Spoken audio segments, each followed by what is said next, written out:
I'm muted. What is up?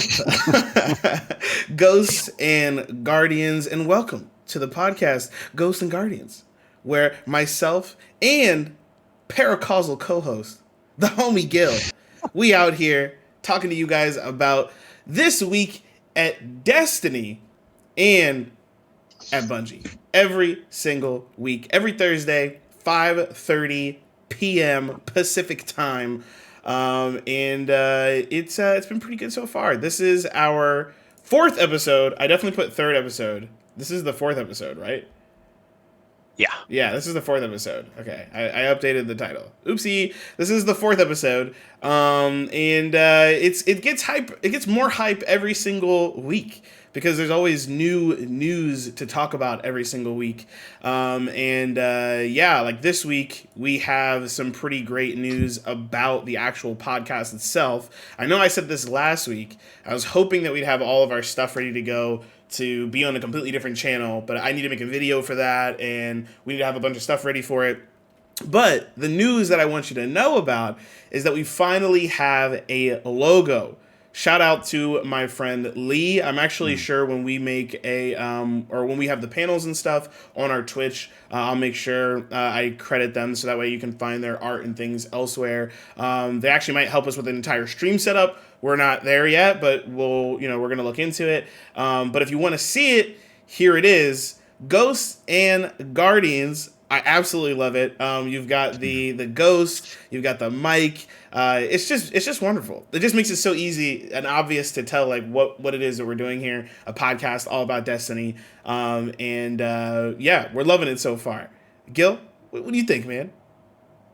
Well, I think I'm glad it's like a color ghost and not just like a regular white one. Yeah. I think that's a cool detail. Who did this? This was Leaf, which is a ananas fish in Discord. Okay. Yeah. So Nice. yeah, shout out to them. Seriously, it's awesome. And one of the things that we mentioned is if it's like Christmas time, we might get like a Christmassy ghost, or if it's like a different season, we can like play with the ghost. So that in itself is really really cool and kind of fun, something to think about in the future. But we're getting there piece by piece. This kind of hopefully shows how serious we are when it comes to this podcast and kind of what we want to do for it. So hopefully this kind of just shows you guys how serious we are about it, because we're really, really excited about it. So, yeah. But outside of that, we wanted to talk about a couple things before we jump into the TWAB, like we always do. This is the pre-TWAB show. So before we jump into another week, boys, and another TWAB, first, we just wanted to talk about some of the things that we experienced this week. So first things first, Gil.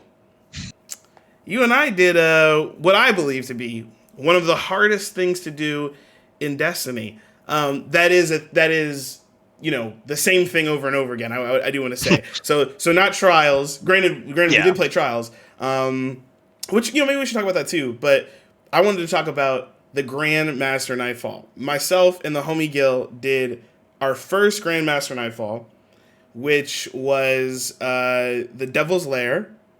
So back from D1, coming into D2, we did the Devil's Lair with, again, me, the homie Gil, and of course, Darth Dominic. Can't forget Darth. What did you think, man? What did you think? That was like it was definitely the hardest thing I've ever done in the game. Period. Even like people say like Trials is like the hardest thing. That's the hardest thing to do. Yeah. Because in Trials, it's like, it's basically RNG. Like you can either get paired with a team that you absolutely stop, or get paired with a team that absolutely stops you. Right. So you can't really give it much of a difficulty rating in that regard. Right. So that's why I think that this is the hardest thing in the game. But at the same time, it was fun as hell. Yeah. especially because it was Devil's Lair. Like, I find it funny how Devil's Lair, a strike that came out 7 years ago, they brought back into D2, and now it's the best strike in the game. I agree. I agree. I think Devil's Lair is. I mean, I love Devil's Lair D1, and I love it now. Like every time it pops up, I'm always like, oh, I love this strike. Most strikes, I think I'm always like, yeah, okay, that's fine. And we're going to talk about a new strike that just came out, obviously recently, which is exciting too. Yeah, I thought it was fun too. I thought that thought it was very rewarding. I think knowing that it might take you a couple hours to understand it completely, especially if you go in blind. Now, we didn't go in blind. We always, obviously, you're never going in completely blind. These are strikes. Like, you've done them before. You're just doing a harder version of them, right? But it was rewarding. Doing a full run for us the first time, the actually only time, we only did it once, for this one at least. It took us, 40 minutes, I think? 42. Yeah, 42 minutes. And I'm assuming that's probably pretty average. Like, I don't know, but like, I think there's going to be people who are cracked and like, are YouTubers or something like that, where they just, this is their job and they're just like, oh yeah, of course I know exactly how to do this. For people who are just jumping in and being like, wow, this is really difficult, let's give it a shot. It's more about strategy, right? Like, you have to come up with a strategy and be tactical about it, get in there and say, okay, well, here's what we're going to do, and then here's how we're going to do it when we get in there. But then you also have to perform, right? Like, you can't miss your shots. And I mean, for a good example is we're doing the new arms dealer GM, and you miss one honed edge, Izanagi shot. That's a huge amount of DPS that just went out the window. And if you were supposed to pop a barrier shield or something, then the whole thing just kind of gets messed up. So it's pretty crazy. It's pretty fun. Highly recommend people do it. At the very least, try and find some carries on LFG. Let us know if you ever want to run it. Obviously, let us know in the chat. Let us know in the comments. Let us know, on Twitter or whatever, or on Discord. That's another thing that we'll talk about at another time as well. Bullet Train, thanks for showing up to the show live. And he says he agrees as well. Bullet, we got to make sure we run a couple of those, man. Hopefully, I don't know if we'll do it tonight. I don't know if we'll do it on Friday or whatnot, but hopefully we'll get through Arms Dealer soon. We're getting stuck at the tank part, where the tank comes down, the elevator and the tank is in the first room. So after you get onto the ship, and like, it's just a lot. It's honestly not the tanks either. It's just there's like 3 unstoppables that come out at once, and it is a mess. So I'm excited to get back at it and try it again. I will say, this is one of those things where if you're not with a close group, or people that you actually like, don't do it. Won't work. Don't do it, because you'll get annoyed. You'll be like, dude, why are you throwing? Like, me, Gil, and Darth are good friends. We've been in the clan together for a while now, and when we're not feeling it 100%, we'll go like, hey, maybe now's not a good time. But some people, if you're not really close, you might get kind of mad. You have to at least go in with a good attitude. Like, if you don't necessarily have to be close, right? If you LFG, you just have to go in with a good attitude, and know that it might take you a while. So you can't be like Bullet and like nobody. You got to like somebody to be able to try this out. Awesome. Well, that's GMs. The next thing I want to talk about actually is trials. So we did play some trials together and separately. My experience was I got to play on all of my characters. I got to the 3 win with all my characters to get a couple Igneous Hammers, and I got to the 5 and 7 win with my Titan, and then I ran it back once more with a carry that helped me get through it at the end. And it was awesome. I loved it. I love that map. Getting Igneous Hammer at 3 was just such a great way to get everybody in. I would say probably for the vast majority of players, this was the best Trials week ever since its inception in D1. And I mean that. I think like, people were like, wow, these are so many people are playing. The reward is perfect. People were playing not just for Flawless. A lot of people were playing for Flawless because they really wanted the sword. But, most people were just playing for the Igneous. I think it's unfortunate because we did see people do an LFG. A lot of people were just doing like jump squads. So they would just jump off the map to get their 3-win reward from the engram. But to be honest, or from the bounty. But to be honest, even that, was at least people were in it. Yeah. So a lot of people playing, and I hope that they continue down that route. But just to remind people, they didn't change anything. All they did was all they did was make Igneous Hammer the thing that you could get at 3-win. I don't know how they're going to keep up that kind of energy. Maybe they'll make the shotgun 3-win and then the sword 3-win, but I still think the issue mainly is like, well, like at some point that fades, right? So I don't know what their plan is there. Gil, for you, how was Trials? How was Trials this weekend? Um, well, I did the 3-1 on my hunter. Then I accidentally did it again on my hunter. I remember.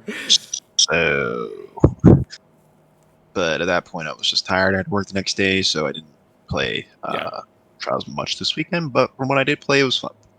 My first 3-1 I got was fun. I got quick draw on it, like this hammer. Nice. It's got celerity on it, but at least I got quick draw. That's right. That's right. You never know when you're going to need to carry, and celerity just kicks right in. You never know. Right. That actually happens a fair amount in Trials. So. Yeah, right? You might just be the last person, not even on purpose, right? And you might just need to get that last shot off or something. So, I mean, I am with pretty much everyone, which is Celerity and Bottomless Brief, I think it is. I think both of those need to just be intrinsic perks on adept weapons. I think that's what makes them interesting. That could be what makes them interesting. But I know the Pinnacle team, which is our best PvP players in our clan, the Obsidian Gears, shout out. They were killing it. Flawless multiple times. Looking at Bullet, who went flawless at least 5 times. Mex, who I know went flawless 7 or 8 times, and etc. I mean, it was a really good week for them, and I know they had a lot of fun, got a lot of tokens. Again, I just don't know how they're going to keep it up. I don't, people were like, this is great, but like Destiny, they didn't really do anything. They just changed the pool of what people could get. So I don't know. We'll see what happens. But I like Trials. I'm excited for this week as well. I don't know if we know the map just yet. I don't think so. Yeah, but either way, I'm excited for it. I plan on playing a lot tomorrow. Play with some of the Pinnacle team, and then I also plan on playing with a couple other folks as well. But anyway, it's gonna be good. Go out there, play some Trials if you guys haven't. Do some GMs. It'll be a fun time.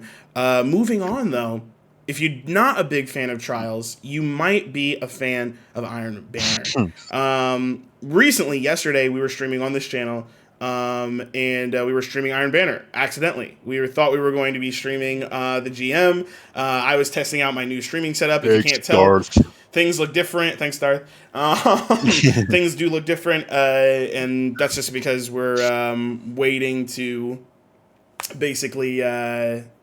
Anyway, I've got a lot of setup to do for my new office still. This is the best it can get for right now. Yeah, we played Iron Banner yesterday, and I don't know about you, Gil. I actually had a lot of fun. I was enjoying it. Yeah. I still feel some sort of way about Iron Banner, but I watched a Cammy Cakes video talking about Iron Banner, and Cammy was basically like, Iron Banner is actually extremely difficult when you think about it, because Iron Banner is skill-based match-made, and you, especially if you're in freelance, you have to kill the most, die the least, and capture the most objectives. Which is like kind of crazy. It's like a lot. Like, it's not the same as Control, where in Control you can actually just like slay out. You still don't want to like die the most, but like even if you have 1 point, if you killed 4 Guardians, they're not killing you and you're killing them, right? So, but in you'll get locked out, and and your kills don't really matter that much if you get kills when you're locked out, and when you're locked in, every kill matters a bunch. So it's interesting. I never really thought about it that way before. I still don't love it. I still think there's some changes that can be made. But the good thing is there are some changes being made, and we'll talk about that later. But yeah, what did you think about Iron Banner? Last night I had a pretty good time. Other things happened last night that I didn't do before. But I mean, everyone's just trying to get they're steady hands Yeah. and they're time-worn spires. I was getting rolled by time-worn spire last night, like at close range too. Yeah, Like they're fast, right? They're rapid they're fires, so they'll body you. fast as hell. Uh, but I agree with you. I do think some changes need to be made to entice more people to get in there, other than just some pinnacle bounties Yeah, and 50 tokens. yeah. While 50 tokens does get you gear, it doesn't get you pinnacle gear. It just gets you power cap gear. So it's not really worth it. Yeah, I think it's just like after you do those 4 bounties, which can be easily done in a day. It's just like, well, Yeah. what do you do afterwards? Right. One thing that we did do though, or that I did, I think I'm the only person that did it, but I actually had a bunch of fun. Was I played with my Outbreak. So for those that remember, I think it might have been episode 1 or 2. We talked about Season of the Plague.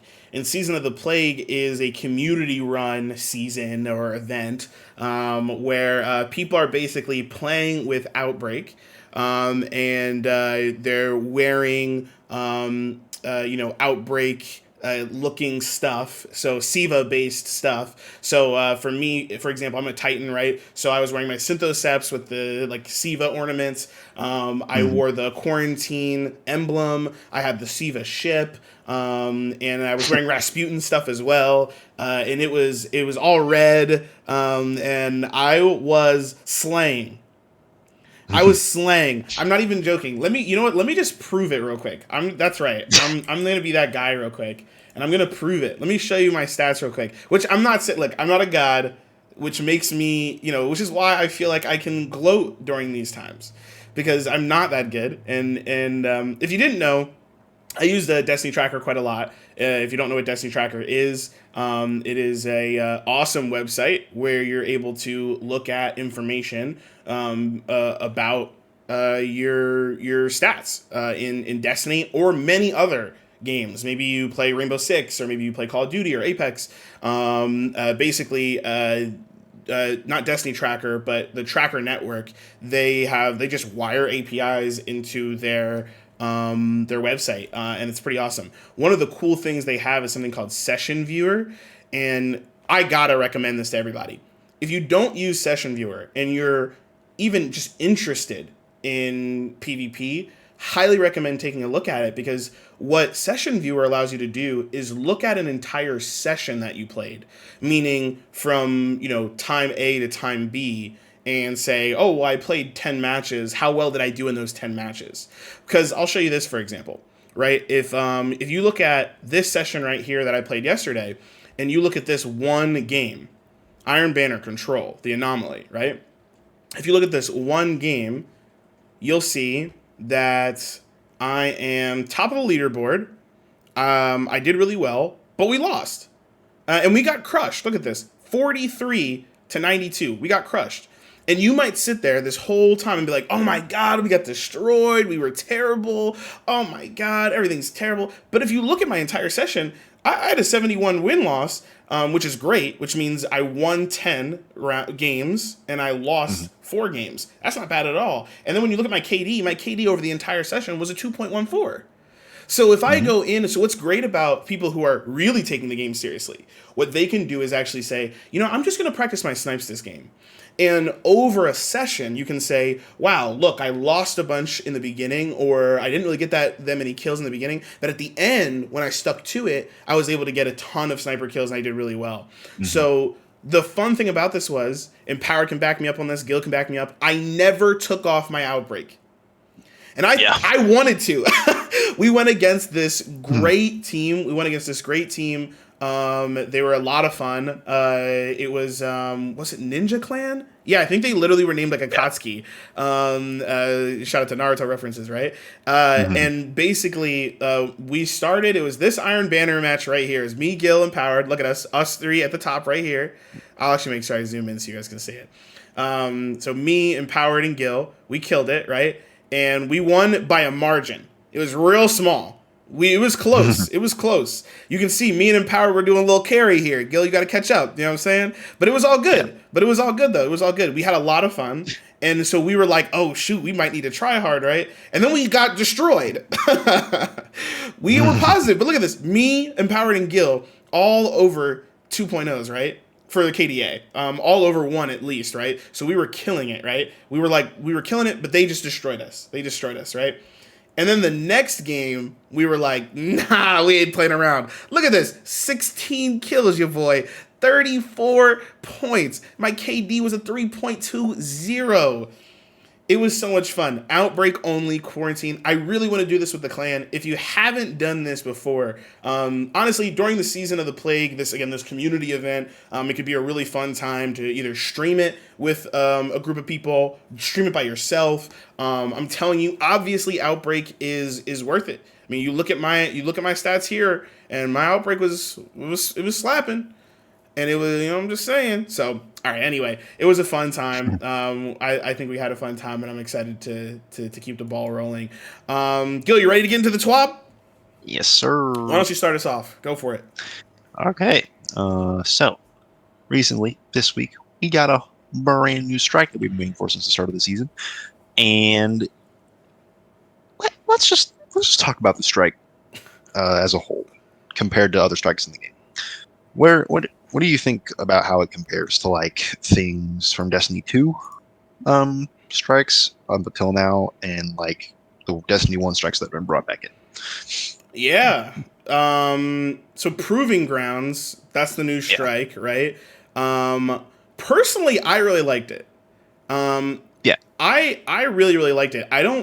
Destiny 2 strikes have generally, I think, been pretty lackluster. I think some of that is just because I've played them so much, Right. and I'm just like kind of over it. I'm not sure if I just look at Destiny 1 with rose tinted glasses, like that nostalgia. Mm-hmm. But like I love Devil's Lair and I know that. But like for this strike, I actually really, really liked it. It's a brand new boss, it's like very new. It's not just a big eyeball, it's not just a big I don't know, version of something. It's something that we've seen but has completely different moveset, right? Those giant fireballs that are coming out, it's jumping all over the place. It was good. I really, really liked it. I love the banter in it. I can't wait to run it. I actually only ran it once. I'm excited to run it again so I can complete the triumph for it. But I thought it was good. I also think if after this season or after this year, the battlegrounds go away, this is kind of like, well, this is still here, right? Like, yeah, the battlegrounds are gone, but this strike embodies what those battlegrounds were. And I kind of like that. Like, for example, if you take a look at the Season of the Undying, nothing exists from Season of the Undying anymore. Like, it happened and people will be like, what was that? And I'll be like, oh, well, Yeah. I can't be like, oh, well, that strike that we do? No. There is none of that. Yeah. And that would have been awesome to see now that I think about it. So I liked Proving Grounds. I love the boss. I've only played it once though. So, take my opinion with a grain of salt. What about you? So I've played it about 4 or 5 times. Okay. To get the triumph done for this week. Still not done with it yet because the spawns are just kind of RNG. Yeah. For the VIPs, but I think it's a little short. I've heard that. I've heard a lot of people think it's short. It's pretty short. Like, it's basically just get through the weapons room, dump the balls, go kill the boss. That's about it. If it was longer, it probably would have been one of the better strikes in the game. Considering that's going to be the GM next week, I think it'll be easier than Arms Dealer, honestly. We'll see. Yeah. We'll see. I feel that. I wonder people who are in the chat comment section, Darth, Bullet, you guys are here live. What did you guys think about the Proving Ground strike? And I think one of the more interesting things is this is not the first time I've heard that people think it's short. Is that for Gil? That's a downside. You know, it sounds like you wanted it to be longer. What do you think is like? What's a strike that's too long, and what's a strike that is too short? Is this like the shortest one, and you're like too short, and then like what's one Uh, that's too long? I'm wondering how does time factor into how you would say a strike is in terms of quality? yeah. So I'd say a strike that I think is too long. The first two that come to mind is I think what most people come to mind is what's it called? The one with Hash Lagoon Yeah. Okay. and Scarlet Keep Yep. and the Corrupted. Sure. Like have you seen GM gameplay of the Corrupted? I don't know. I don't think so. Maybe. Oh my god. It like I mean obviously people got down to mastering and stuff, but it's really hard. It's the hardest GM in the game. It's probably going to be has a good chance of being another one this season, like it was in Arrivals. But for me, time. I think I'm just kind of disappointed with how short it was because of all they've been doing with the story. Now, I mean, I didn't have some like grandiose thing in my head about the strike, right? I mean, we knew what we were going to fight. Some people thought we were fighting Title in the strike. I'm like, okay, that's not going to happen. Yeah. But I mean, the boss itself is cool. I mean, it's only one attack, one special attack that he does, and then he just takes those shields things from the battlegrounds and just moves into the strike. But I don't like the Scarlet Keep because of how long it is. Interesting. Mainly because I was not invested in the story of that strike. Yeah. Until I read up on the lore about it. Yeah. But even then, they don't do much with the story of the strike in the strike itself anyway. It's just like, go to the keep and kill her. Obviously, she actually loses a threat, but it's like anticlimactic. That's the word. Anticlimactic. But yeah. Yeah. It's funny. I like Scarlet Keep actually, but I do think a lot of it has to do with me liking the lore behind it. And I think that's one of the things that is, I would say, one of the things, and again, I'd love to know what people think in the chat. I know Darth actually already said it is really short. He also agreed with that. He did say he doesn't think it'll be easier, though, just because it's shorter for the GM. He also said, besides it being short, he really liked the banter and the elements of the boss room were beautiful. I think a big part of it is that we're so invested.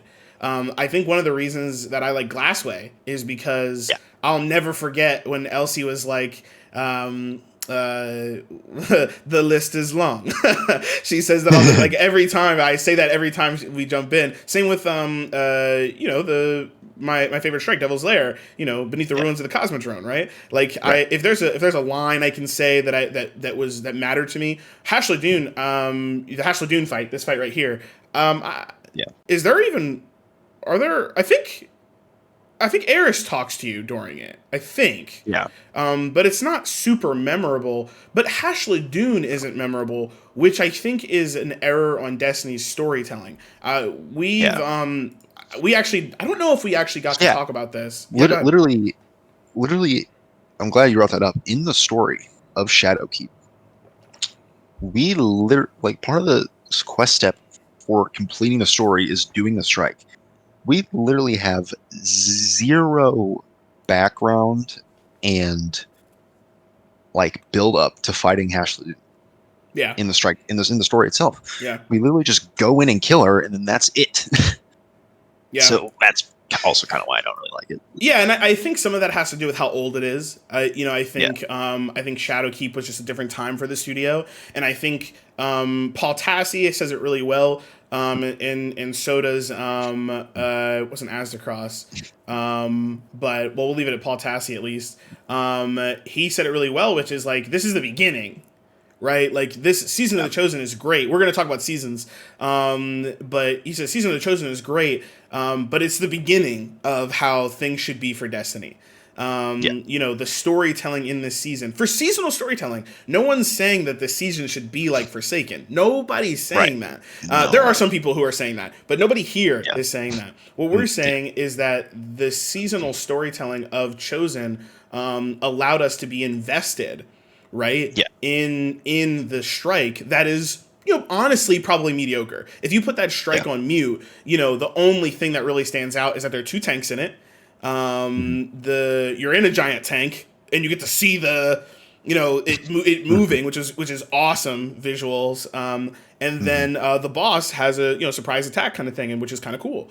But outside of that, it's short, and I don't know how long we're all gonna really care about it. But again, it has that story element where, like, Keitel's champion. Yeah, I remember Keitel. Where, like, nobody has any idea who Hashladun is. And mirroring what Darth just said live in the chat, he said, I thought she was a daughter of Crota or something. She is a daughter of Crota. The Scarlet Keep is so interesting. And you're going to find this out a lot on Ghosts&Guardians. Me and Gil are huge lore fans.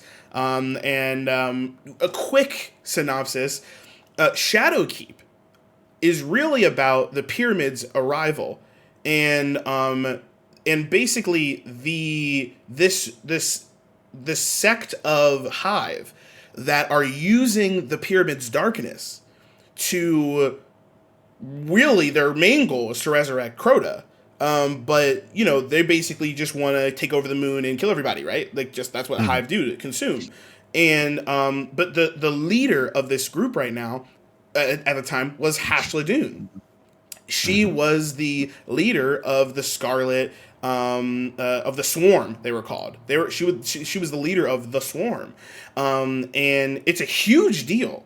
It's a huge deal. It's a huge thing lore-wise. Yeah. That they did nothing about. Yeah, they didn't really. Instead, they decided to spend, which I don't think this is bad, but they decided to spend a lot of time on Eris, which is what people wanted. But I think they decided to spend a lot of time on Eris and bring it all together with Season of the Arrival. But the rest of those seasons never really connected it. But anyway, this is a really, I think this is a great strike, but again, it's because I feel connected to it. I understand, though, I think when a strike is long and you don't care, like, you have no interest in it, you just don't care about it. Also, I think there's an engagement quality here, and this is the last thing I'll probably say about this strike in comparison to Proving Grounds, and that is that Proving Grounds, right, the type of strike that Proving Grounds is, when the boss goes immune, we're still fully engaged. When the boss goes immune, maybe that shield goes up, a bunch of ads run out. There's no awkward pause. There's no us being like, dude, you're so annoying. Great example is that stupid strike on Nessus when you're going into failsafe ship and you're fighting that fallen boss who goes invisible every single time, and you're just sitting there waiting. It's boring. Nobody likes it. They got rid of it, and then they brought it back, and still nobody likes that strike because no one's engaged, right? It's not even a bad story. I mean, we kind of know what it is. It's it's just some fallen dude who's like trying to steal all their all failsafe's parts, which I mean that's fair. Like, it's just in the baseline of the story, but it's not really that interesting. And I hope that every strike moving forward, ones that don't come from D1, which I think those are fine, obviously, but the ones that don't come from D1, I hope they're all seasonally intertwined. Just give me one, just one. I'm okay with 2, but I think we're always going to get multiple because of the D1 strikes. But Yeah. I think what's awesome is that every time they bring in a new strike, if it's seasonally bound, then we'll remember, oh man, I remember when this happened in the season. Oh man, and I'm really thinking about Undying right now because I think the clan, for example, has a lot of good memories. Darth, Bullet, Empowered. We were all running that event in season that it wasn't a public event, but that event thing that was a precursor to the Garden of Salvation raid, and there's nothing to remember that by outside of doing the raid, which nobody wants to do right now because it's too long, and there's no strike that really ties with it. So yeah, long story short, I like the raid. I mean, I like the strike.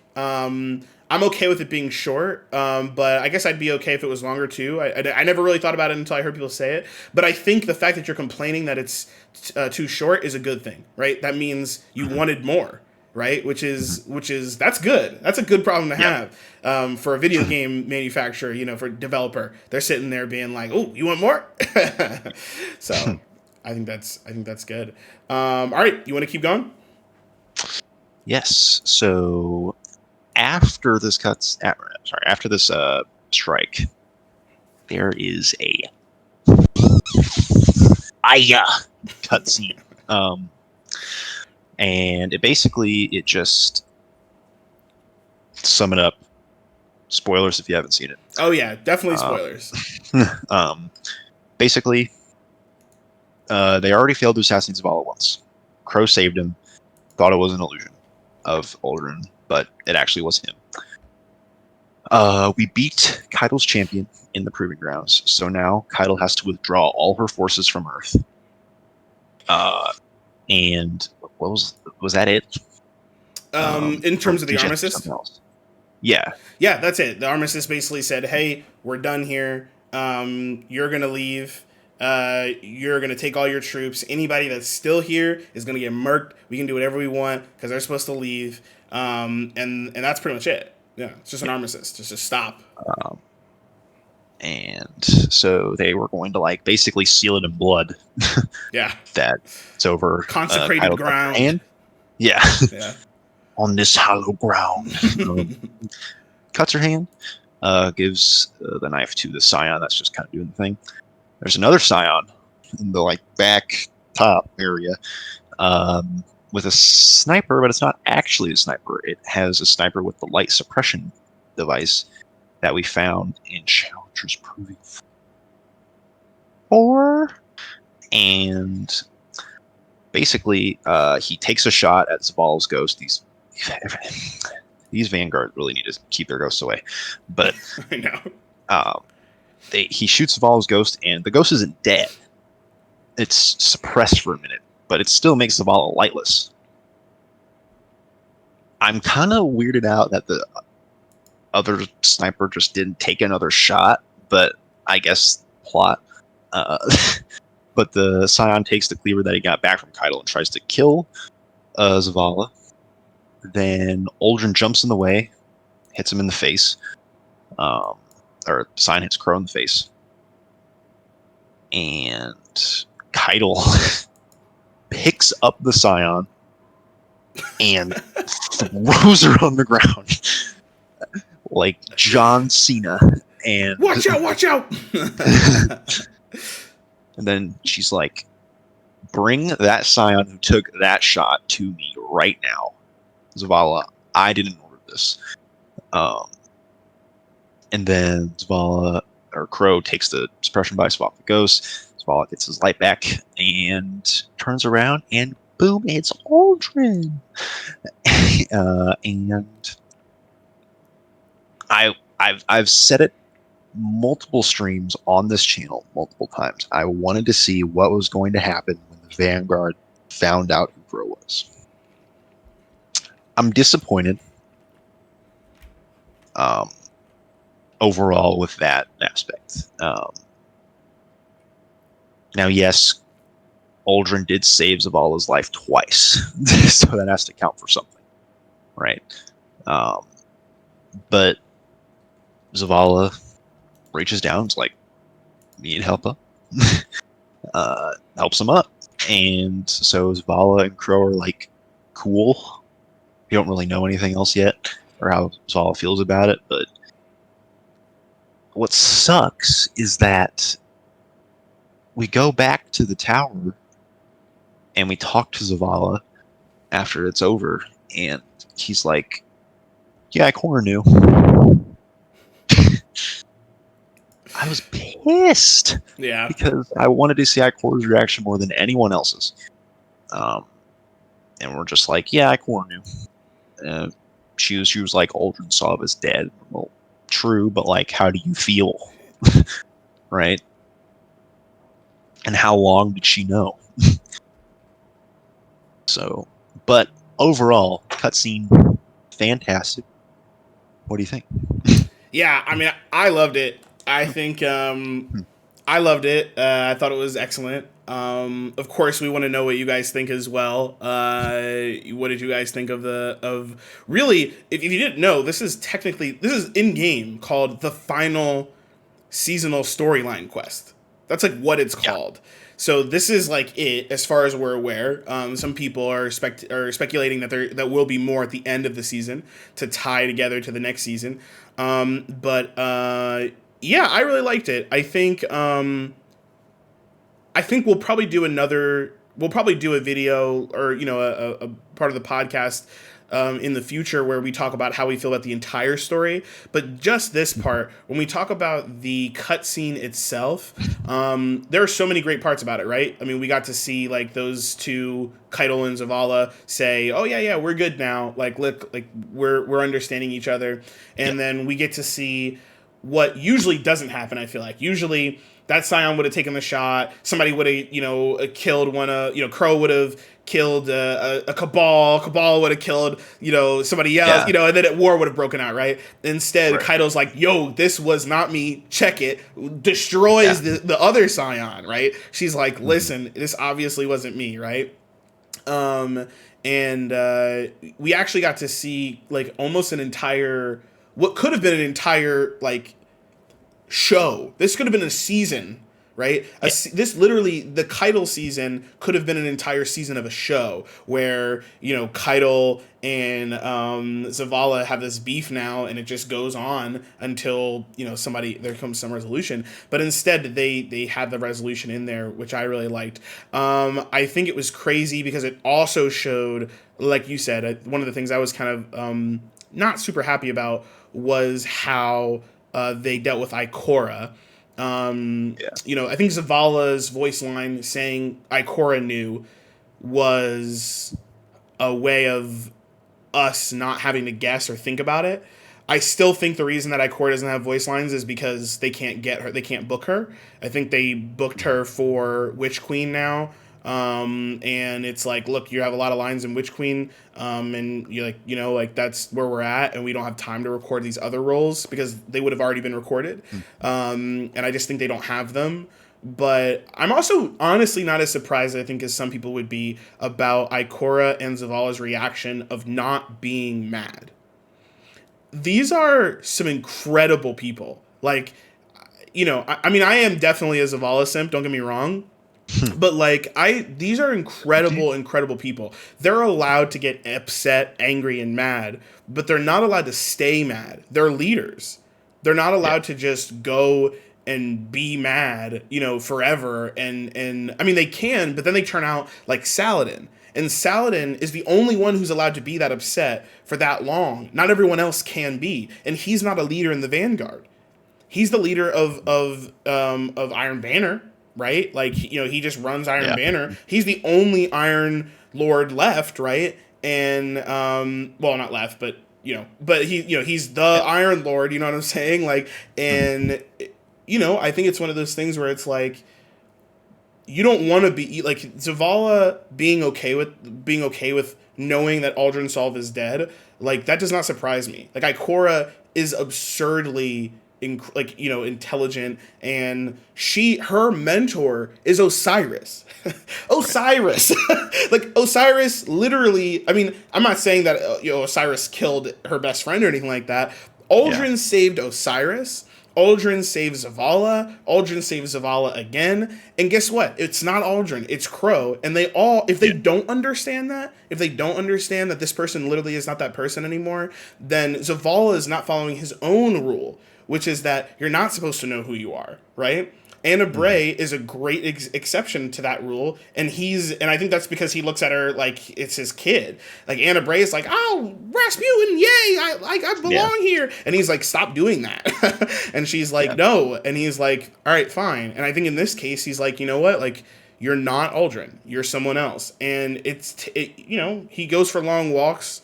And gotta, he goes for long walks and figures things out and takes the time to figure things out. And I think because he did that, I think he was like, you know what? I see this now. I see this for what it is. So, and I love the part when Crow, right here, when Crow talks about his, interaction with Zavala. And he's like, I think Zavala really sees me. And I was like, I'm not that surprised that, and we don't know how, Zavala was like, yeah, you're going to need to give me some time. Go somewhere. Yeah. That's basically what he did. He said, go somewhere. Go on a reconnaissance mission. He said, I sent your friend away. All right? Yeah. He's like, I sent your friend away because I don't really, this man saved my life. It's fine. But, I got to figure some things out. And I think that that's a fair reaction. And I think same thing with Ikora is my assumption is Ikora knows because Osiris knows. Also, she's also the leader of the Hidden, so I'm sure she would have known anyway. And I bet you she was keeping tabs on Aldrin from the very beginning. And what was she gonna do? Assassinate Crow? That would be so wrong, right? So. I know that was a long response, but I really liked it. I do wish there was. I always wish there was more. I always wish there was a scene where we saw Ikora. I wish there was a scene, where it doesn't necessarily even have to be a cutscene, but it could have been anything for us to hear some more stuff. But I was frankly happy with it. I was pretty happy with it. If you guys see the video I'm playing in the background right now, it's literally called Final Seasonal Quest Storyline Quests by Esoteric. He just did a compilation of everything that happened this week. And I actually have to say one of the things I like the most is Saladin in this whole thing.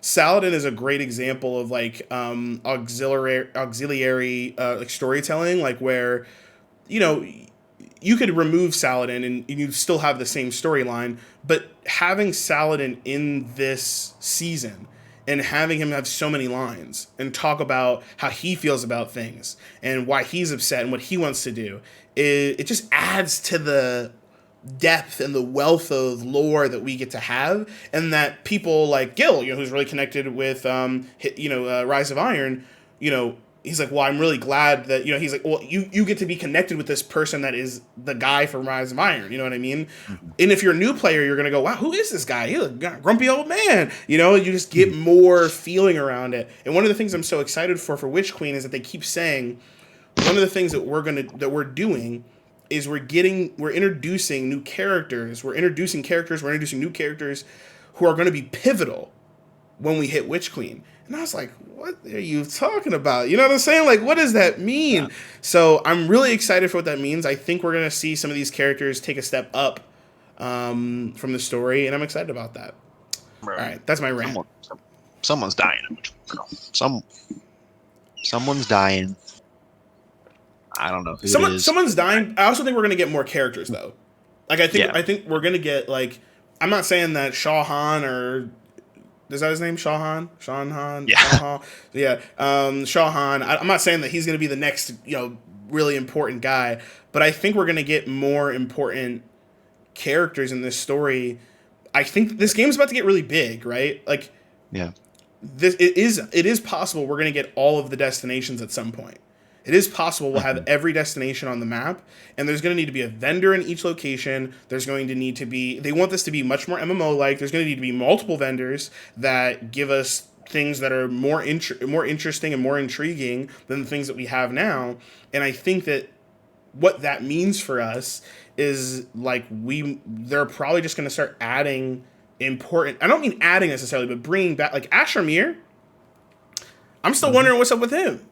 We We don't know. Like there are people who just disappeared, and I'm interested in seeing what happens with all that. Okay, I'm done. Well, That's the end of my rant. Go yeah. ahead. I mean, those vendors disappeared with their places. But lore wise, we don't know what happened to Asher. Asher is not necessarily dead, right? Like Mhm. Asher's the only one where like I read into it a bunch and I was like, I don't think Asher's dead. Like Asher's gone. I don't know if Mhm. he's dead. I'm not saying he took the Tolan route. Like I have no idea, but Yeah. there's a lot of characters and stuff that's going on. I'm just wondering. Like Ada's coming back. Ada was Right. just gone. She's not with our planet, so I'm interesting.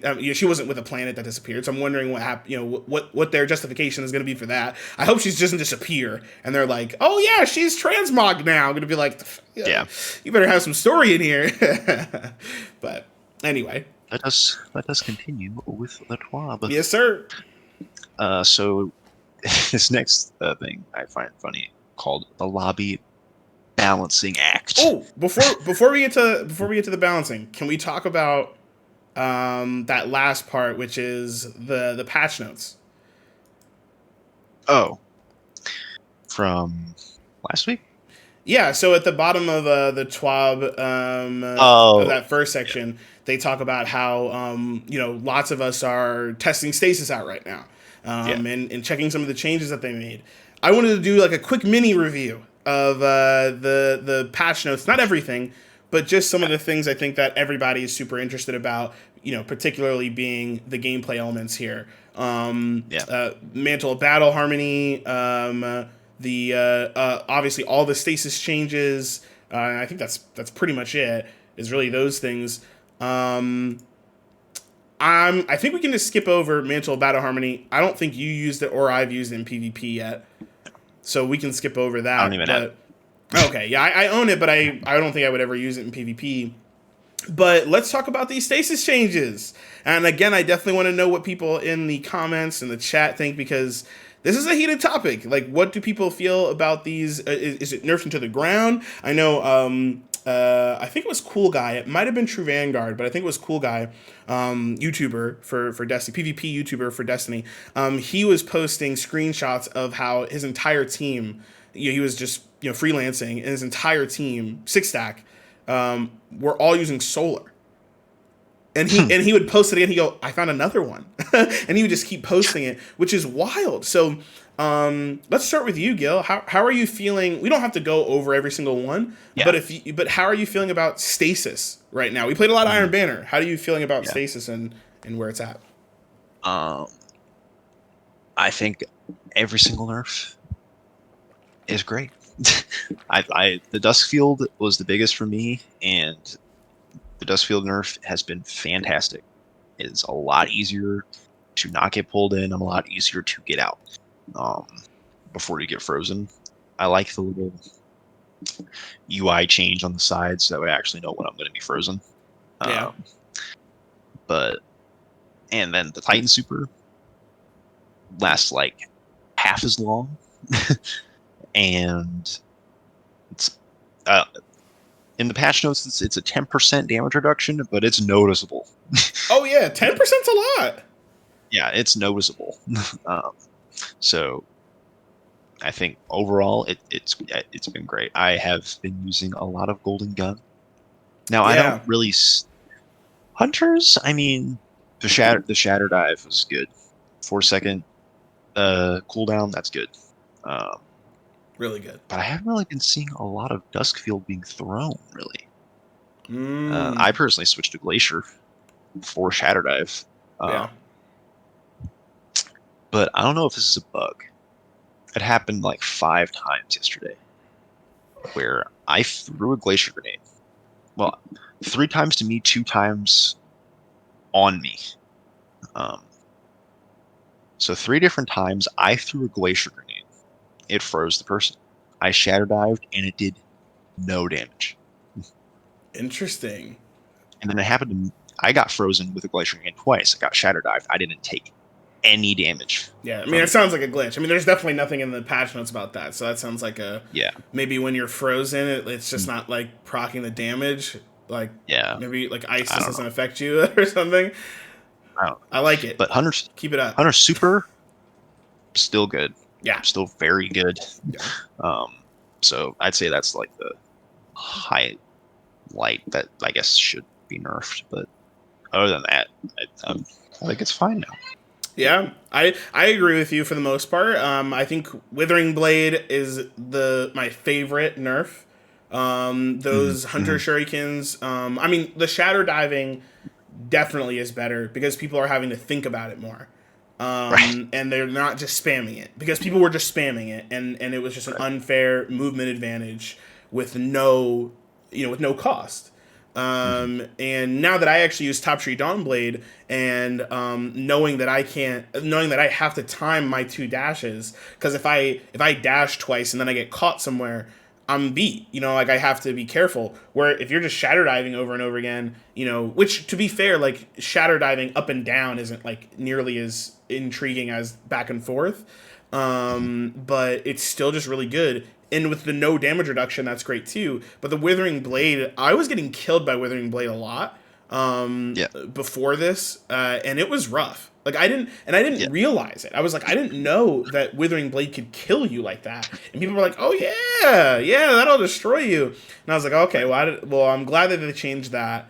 And just the slow stacks, the fact you can't get frozen. Basically, a hunter has to burn everything for you to get Right. frozen, which is good. I don't think they're supposed to be out here freezing you. I think they should be slowing you because slow is already absurdly good. But it Yeah. just kind of emphasizes the fact that the synergy between stasis classes should work like that, right?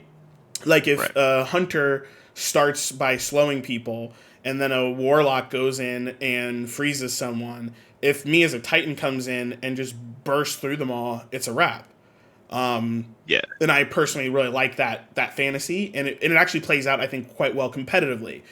So I really like that. The Titan nerf, I think, is totally fine. One of the things that I loved is that I actually headshot a Titan in. I don't know if I was playing Titan in their Behemoth Super with an adaptive, and they had like a tiny bit of health left, Yeah. and that was exciting because that means if you use an aggressive, you're gonna kill a Titan Behemoth headshot. It also let me clean up the Titan immediately by just breathing on them. So in terms of actually killing a Titan now who's in Behemoth, they have to think again. And this is the same nerf that we've seen in a lot of ways to Arc, Bottom Tree Arc. Bottom Tree Arc, you can't just be running at people because you don't get your health back. Which I don't like, by the way. I do have to admit, I really don't like that. I actually wish they would bring it back because you don't have any resilience really on that class anymore. So Bottom Tree Arc, I would like to see at least a Yeah. little bit of health back or something, or start health regen or something like that. Because there are other classes that have that. But for Behemoth, it's just gone now. So, or Mhm. that damage resistance is just gone. So yeah, it's a more skillful, and I think that's good.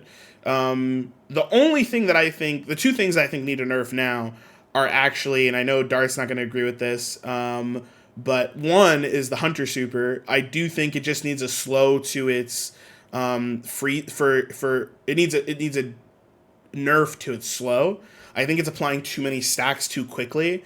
So I think that's really frustrating. Like if you get caught in it, because you can team wipe, but if someone's out on the fringe, you can also like team wipe them. The fact that it solo kills me doesn't bother me. I mean, it bothers me, but like it's okay. Like Blade Barrage is Yeah. the same thing. But what bothers me is that then it sits there.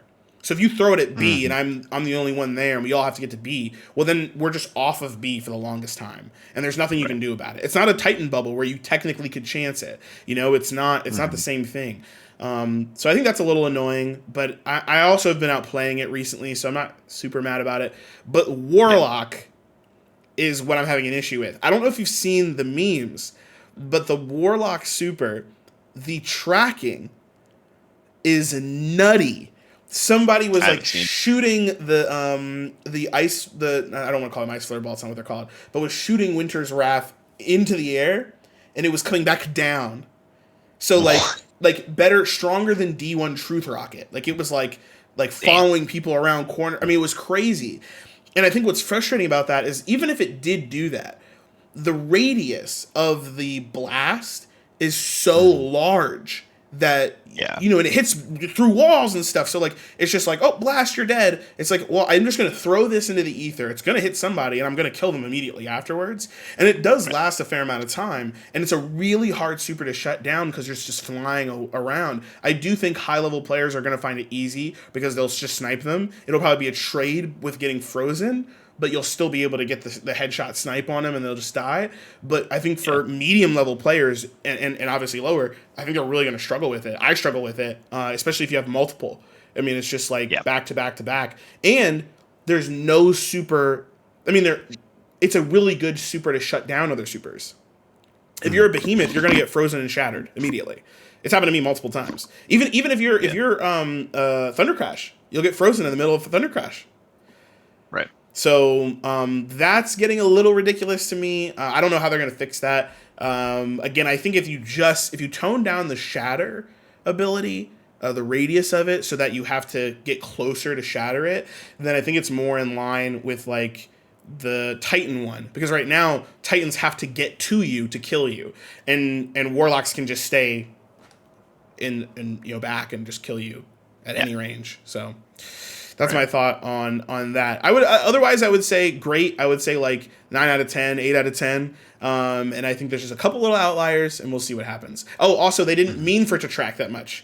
The devs came out and said the tracking is off. They added the tracking. They were gonna remove some of the tracking, but it was too close to the deadline, and so they kept it in. So we actually probably will see a change to the absurdity of the tracking. But with that, we can get back to the TWAB. Yeah. Okay. After you do these push-ups, check your Discord. I'll do them. Let me write out here.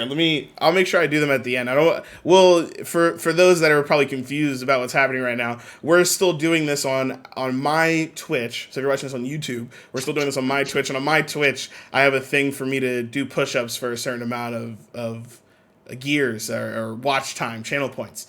So Gil literally just told me to do push-ups. I'll do them at the end so that it doesn't make its way into the YouTube version of this. But I appreciate it. I'll make sure I do those. You said you sent me something on Discord though. Yeah, just check it real quick as I go over the lobby balancing act, the LBA. It says back in June of last year they made a couple skill-based matchmaking stuff, except for survival. They were getting some feedback since the change. Starting today, they're testing out some changes on how players are split between teams once a match has been formed in Iron Banner. Changes are expected to take place around, well, they already came out today. To give a simple explanation of the change. I can speak through it if you want me to. Yeah. I don't really understand it too much. Yeah, so basically, a lot of people don't like skill-based matchmaking, or they do like skill-based matchmaking. But one thing that I think a lot of people get a little confused about is how, you play a game and you get, maybe you don't get mercied, but you play a game and it's close, but you keep feeling like the person on the other team is just crushing you over and over again. And you're like, well, I can never win. Or maybe you're not getting mercy, but you are losing pretty harshly. Well, the idea here is that they're trying a new modified algorithm. So not for actual matchmaking, but for rebalancing teams. So if you've ever freelanced an Iron Banner and you jump in there and you're keep going against the same team, even though it's supposed to be like rebalancing it. What they're trying to do is saying, let's say me, Gil, and Darth are the top 3 on a game, and we're not in the same party. We're all freelancing. If I'm number 1, they'll put me on Team A. If Darth and Gil are number 2 and 3, they'll put Darth and Gil on the same team. And then the 4th person, let's say it's Bullet, that person would be on my team. And the idea is that they're just redoing the balancing so that you just have a more dynamic game, right? And apparently it's not supposed to be based on like just KD, but it's based on their internal combat ranking, which can actually be seen, I know, on Trials report. But you can actually see your CR, your combat rating, through Trials Report at least. I don't know if you can do it on Destiny Tracker. But it's pretty nice because it should just be a lot more fun. It just means it'll be more dynamic.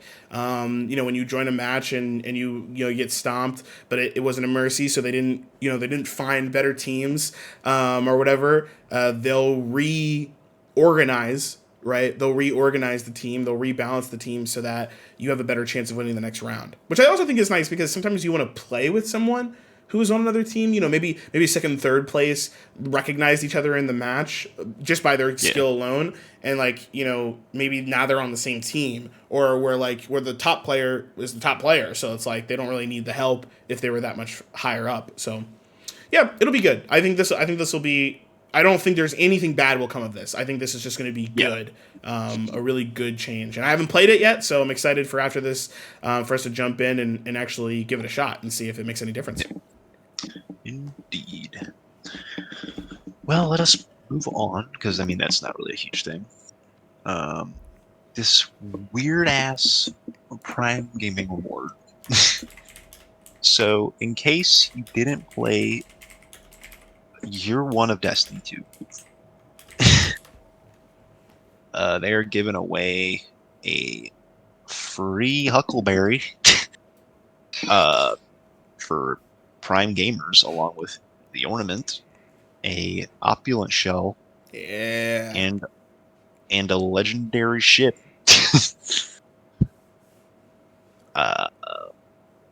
Yeah. I think this is good. I don't. Prime Gaming isn't for the average Destiny player, right? It's to incentivize new people to jump in or incentivize people to keep playing or whatever. I don't know what the numbers are, but they're high enough that they're letting people do it, right? I think the ornament is a big deal. I think the ghost shell is nice. I'm definitely excited for the ghost shell. I don't think I have that. But the ship's ugly. We all see it. And then I have Huckleberry. But I think for anyone who's new, you're gonna want this. For anyone who's not new and doesn't own the ornament, you're gonna want that. And then that shell, of course, looks pretty nice. So just make sure you claim it. You never wanna miss those. There's no reason to miss them. So definitely make sure you grab those for sure. All right. Moving on to some little panic at the. I didn't even notice that panic at the group. So some little bug fixes, some known issues. Ghost shells are coming back. My Guardian Games Ghost shell is coming back. That's the only thing that matters in here. I promise. Yeah, pretty much. Same with the exotic enhancement cores. That's probably another thing that might be interesting to you guys is, those exotic engrams you get that say that they're supposed to be powerful engrams and they just end up being enhancement cores. I haven't gotten that. So annoying. Personally. It happens to me all the time. I hate it. It doesn't really matter anymore, but I still get them sometimes, and I'm like, that's annoying. I thought I got an exotic. So, that's that. There's just some weekly known issues that we got. So we move on to movie of the week. Number 1. You want me to talk to him, or you got it? You got this one. So movie of the week, the first one is pretty interesting. Definitely take a look at it if you guys like Last Wish. Basically, what they did was they did the Riven part, the boss, right? But they only popped the eyes using stasis melee on hunters. That's all. So that was the challenge. Is they were like, can we do Riven legit, no cheese, the full mechanic, only using, they were allowed to use guns, but when it was against when it was against Riven, they could only pop eyes using shurikens. I can imagine that was probably ridiculous. I did watch some of it. We're not going to watch it here because it is a little long.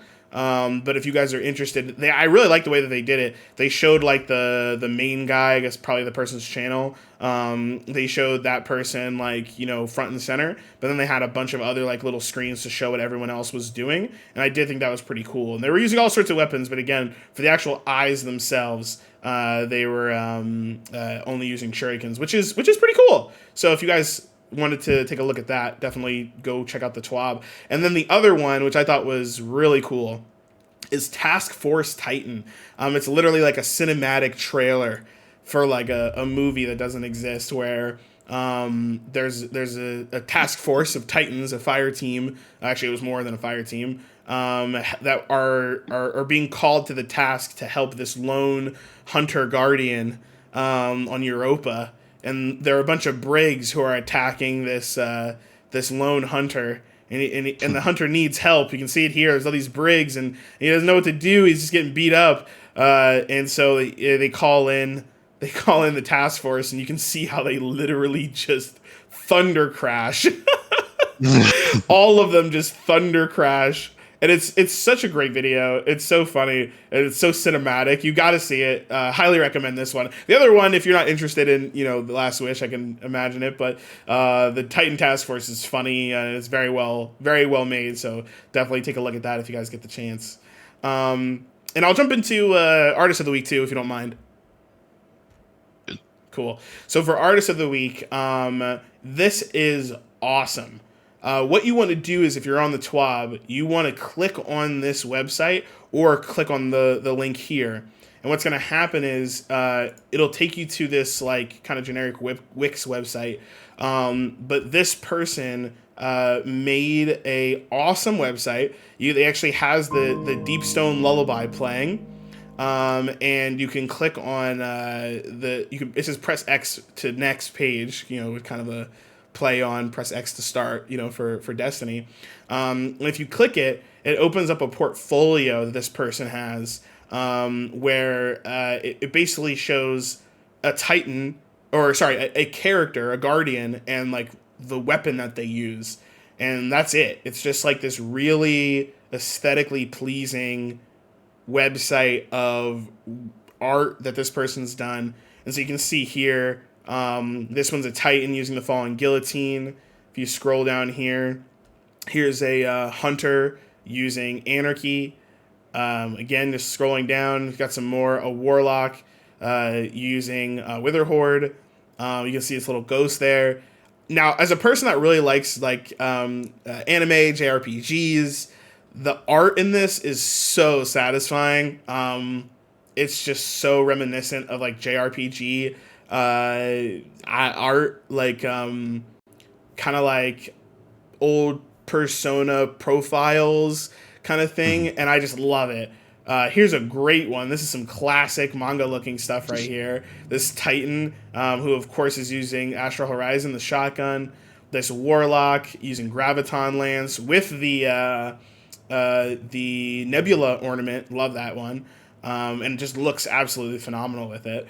It's so good. Here's a kind of crazy one with this hunter that uses anarchy, which is hysterical. That's pretty great.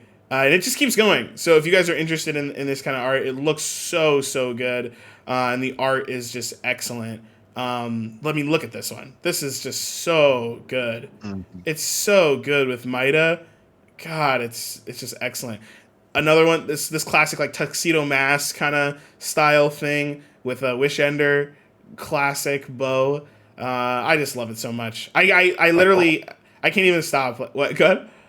I like how all the warlocks have transverses on. Right? I mean, they've got to, right? It's just so great though. Jade Rabbit. Look at this. I love this one. This is so great. Look at how huge this Titan is. This Titan is huge and just has massive long shadow.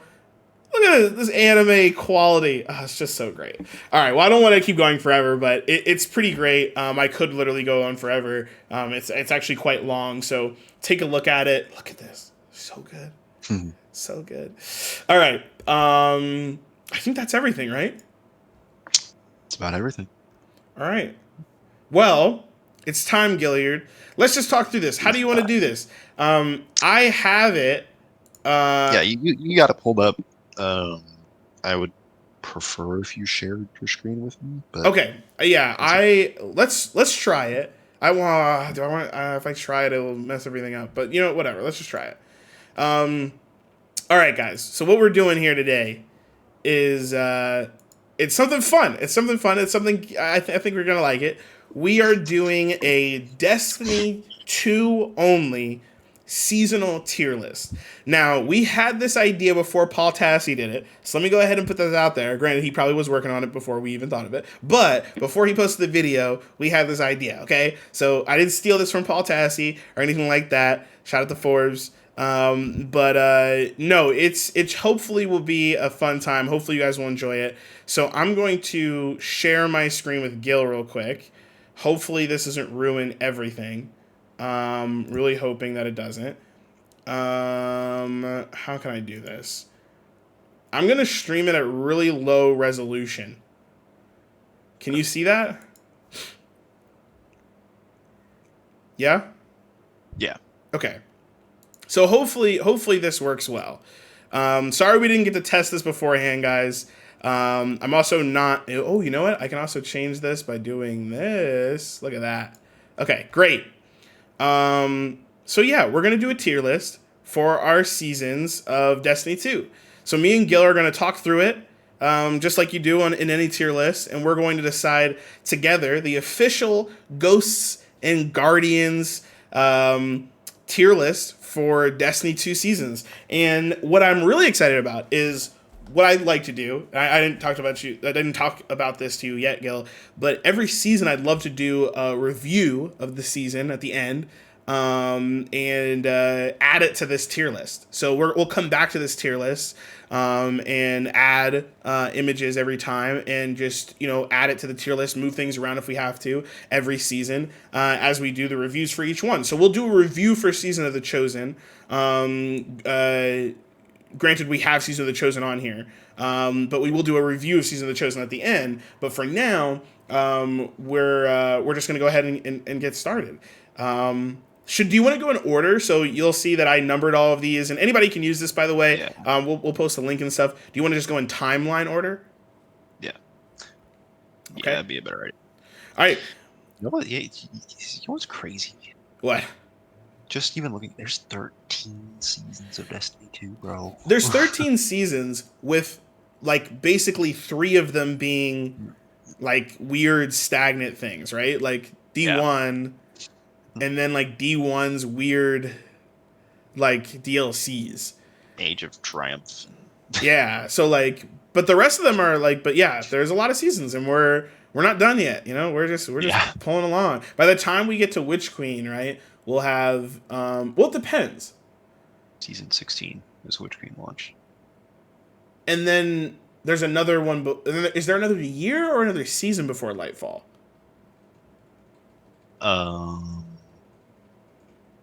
It would be Witch Queen launch, then the 4 seasons. Yeah. Then Lightfall. But there's an extra. Remember, they said they're adding. They realized they're they adding needed an more. extra. They're adding an extra after Lightfall. Are you sure? Yeah, that's what they said. Okay. That they're adding another chapter to the story after Lightfall. Okay, I believe it. All right. Damn, that's crazy. That's crazy. So we're getting at least 9 more, 4 seasons per year? Or is it 3? 4. 12. Yeah, damn, okay. That's crazy. All right, well, I'm excited for it. Okay. Let's start with number 1. What do you think, Gil? The year 1 launch. Destiny 2. What do you think? D2. Sorry, not D1. D2 launch. Oh... very bare bones. Was nowhere near as much stuff in the game as there is now. Titan, IO, EDZ. What am I missing? What, you're talking about the planets? Planets. Nessus. Was that it? Titan, IO, EDZ, and Nessus for D1 launch or D2 launch? Honestly, I have no idea. I don't remember. It feels like there's one more in my head, but I believe that was it. And then static rolled weapons for a long time. And then Levy Raid. Mm-hmm. But all around, there just wasn't. It was a huge launch, like the highest Destiny number Destiny 2 has ever seen. Yeah. Which makes sense.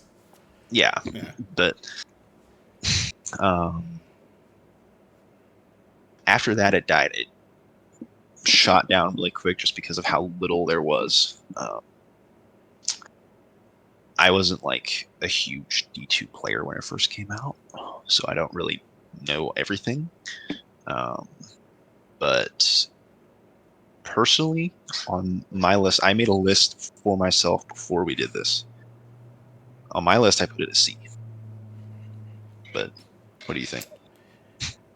Yeah, I mean, I think I put it at C. I agree with you. I think D2. So the way I think about it is like the campaign, right? I think I Right. go like the campaign. I think was good. I mean, I played through the campaign. I liked it. I thought there was a beginning, middle, end comparatively to Destiny 1, which honestly I would put in the D tier. Yeah. F tier, maybe even. I think it's a way bigger step up from that. I think it was good. I think the issue is that it wasn't really a season. Obviously, like I Right. think it's weird to even put this on the list, but I felt like it made sense to still kind of say, okay, well, where would I even put that? So yeah, I mean, I thought it was fine. I thought it was fine. I thought again, beginning, middle, end. Dual primary didn't bother me as much as it did for other people. I mean, I think I was just like, okay, I guess. You know, like I think I just wanted to play it, and I think the story was just good enough for me that I really enjoyed it. Especially just remembering the beginning and just being like feeling hopeless because your light gets lost, and going to all the different Vanguard members and all that stuff. Like it really did ring true for me. And I think it kind of like set the standard of like, okay, well, this is like what the game is like, and we'll see what happens. So to me, it's like it goes to C because it's average. It's not bad.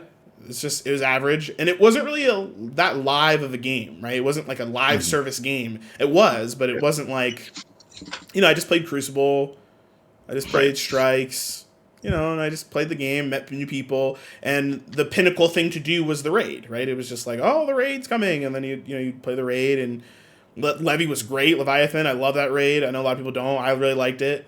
So I think that's where I am with that one. You want to move on to number 2? Yes, sir. Curse Yep. of Meme Cyrus. This one was rough. So Curse of Osiris was hype because we're actually seeing Osiris in game for the first time. Very, very, very weak story. I like Panoptes, but again, D2 or Destiny as a whole just has this big problem with not making the boss fights seem very climactic in their stories. It's the same thing with Panoptes. I didn't really see him as much of a threat. Mercury was way too small. There was literally one public event on Mercury, like 2 lost sectors, infamous adventures for how bad they were. Like 2 strikes and forge weapons and Sagira's Ghost Shell highlights, in my opinion. And then Eater of Worlds. Eater of Worlds. I like Eater. And I don't like it. Really? You don't like it at all? Hmm? You don't like Eater at all? I thought it was fun. It's so short. Like It's a literally, one lair. of the It's not a encounters- raid. It's a lair. I mean, that was the thing. I mean, Yeah. it was supposed to be short. They were like, this is a raid. This was pre-dungeon, right? I'm not Right. I'm not defending it. I'm playing devil's advocate here. But Yeah. raid lairs were meant to be short. They were like, these are short expansions to the raid. You can play them; they're completely separate, but they take place in the same kind of space. So they're supposed to be short. Yeah.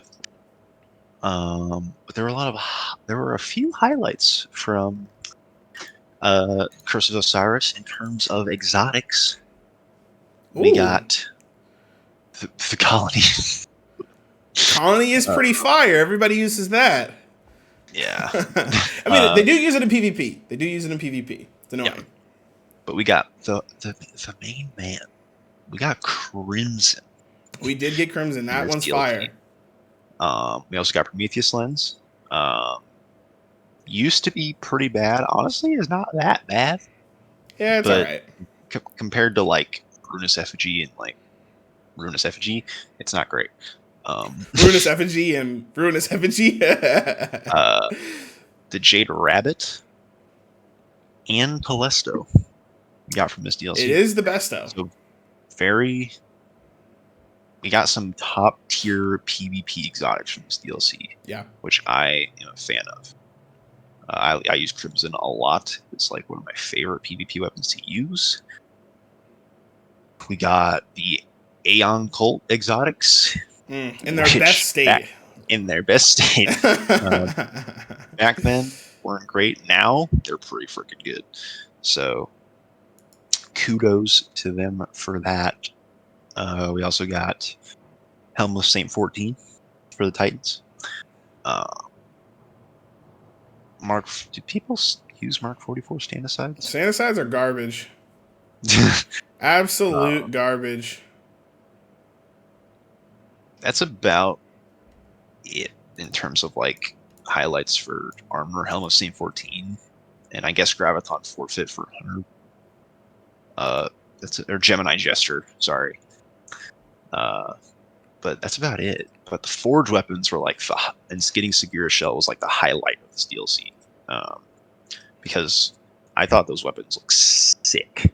Yeah, they were nice. I agree with you. And Segura Shell, I wasn't able to get that, but I wanted to, and I think that's one of the best shells in the game, personally. Yeah, I use it for my Warlock. But yeah, what do you think? I think it's a D. Yep.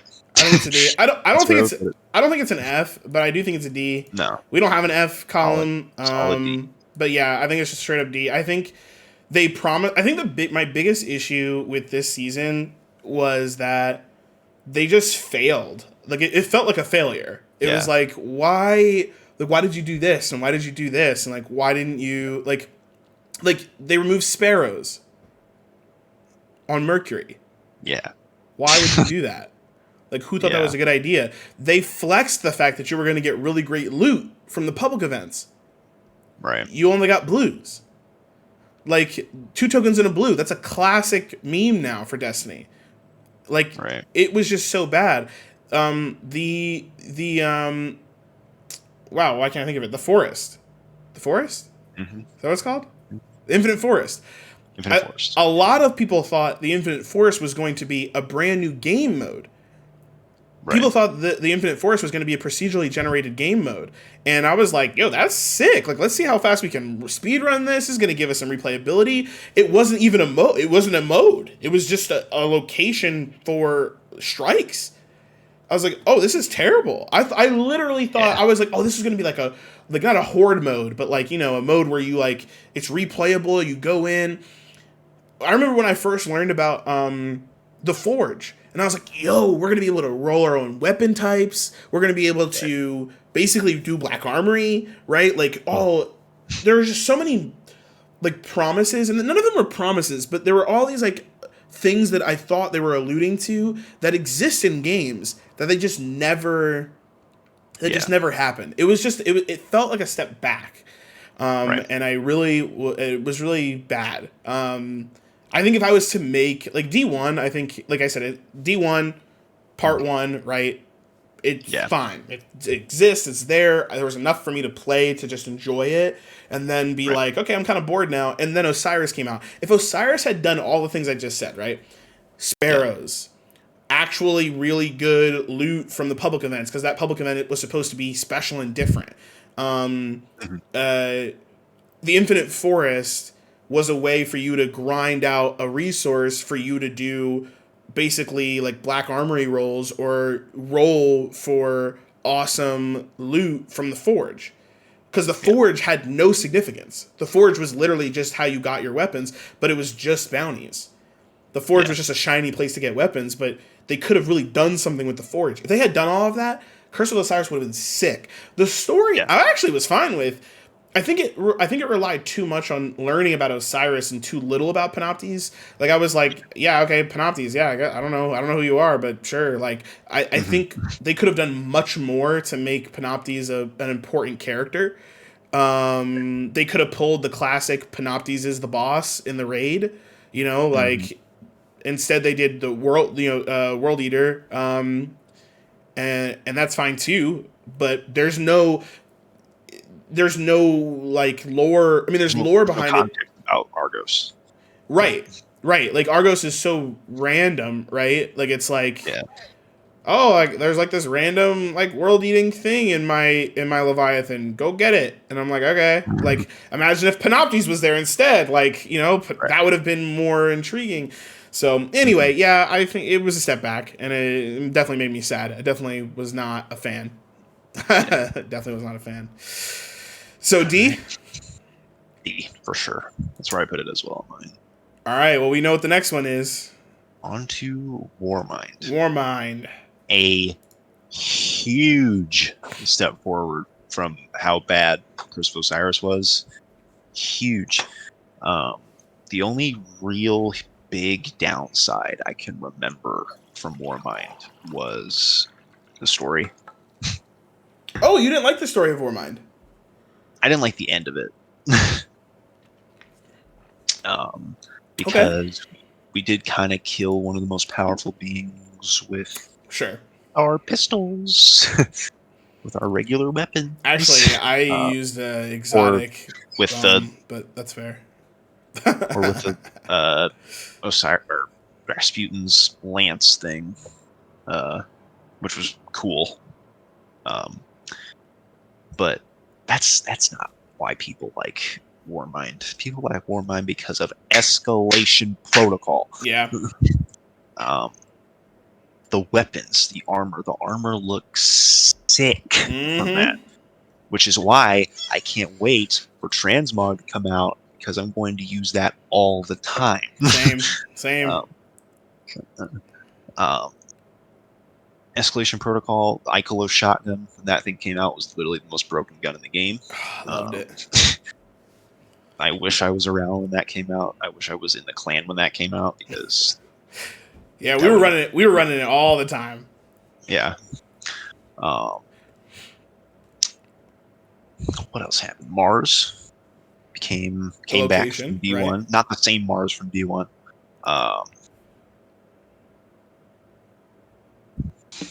I think, Mars is definitely better than Mercury, but it's still just kind of like, Yeah. Then, I mean, it's definitely better than Mercury. Yeah, for sure. Yeah, definitely better than Mercury. And then Spire of Stars. I never actually played Spire of Stars, so I don't really have an opinion on it. So I like Spire too. About that. Yeah. And then, we all know Warmind for the Whisper. Yep. Whisper Quest. The Whisper Quest. Probably one of the most well-known exotic quests in the game besides Outbreak in D1.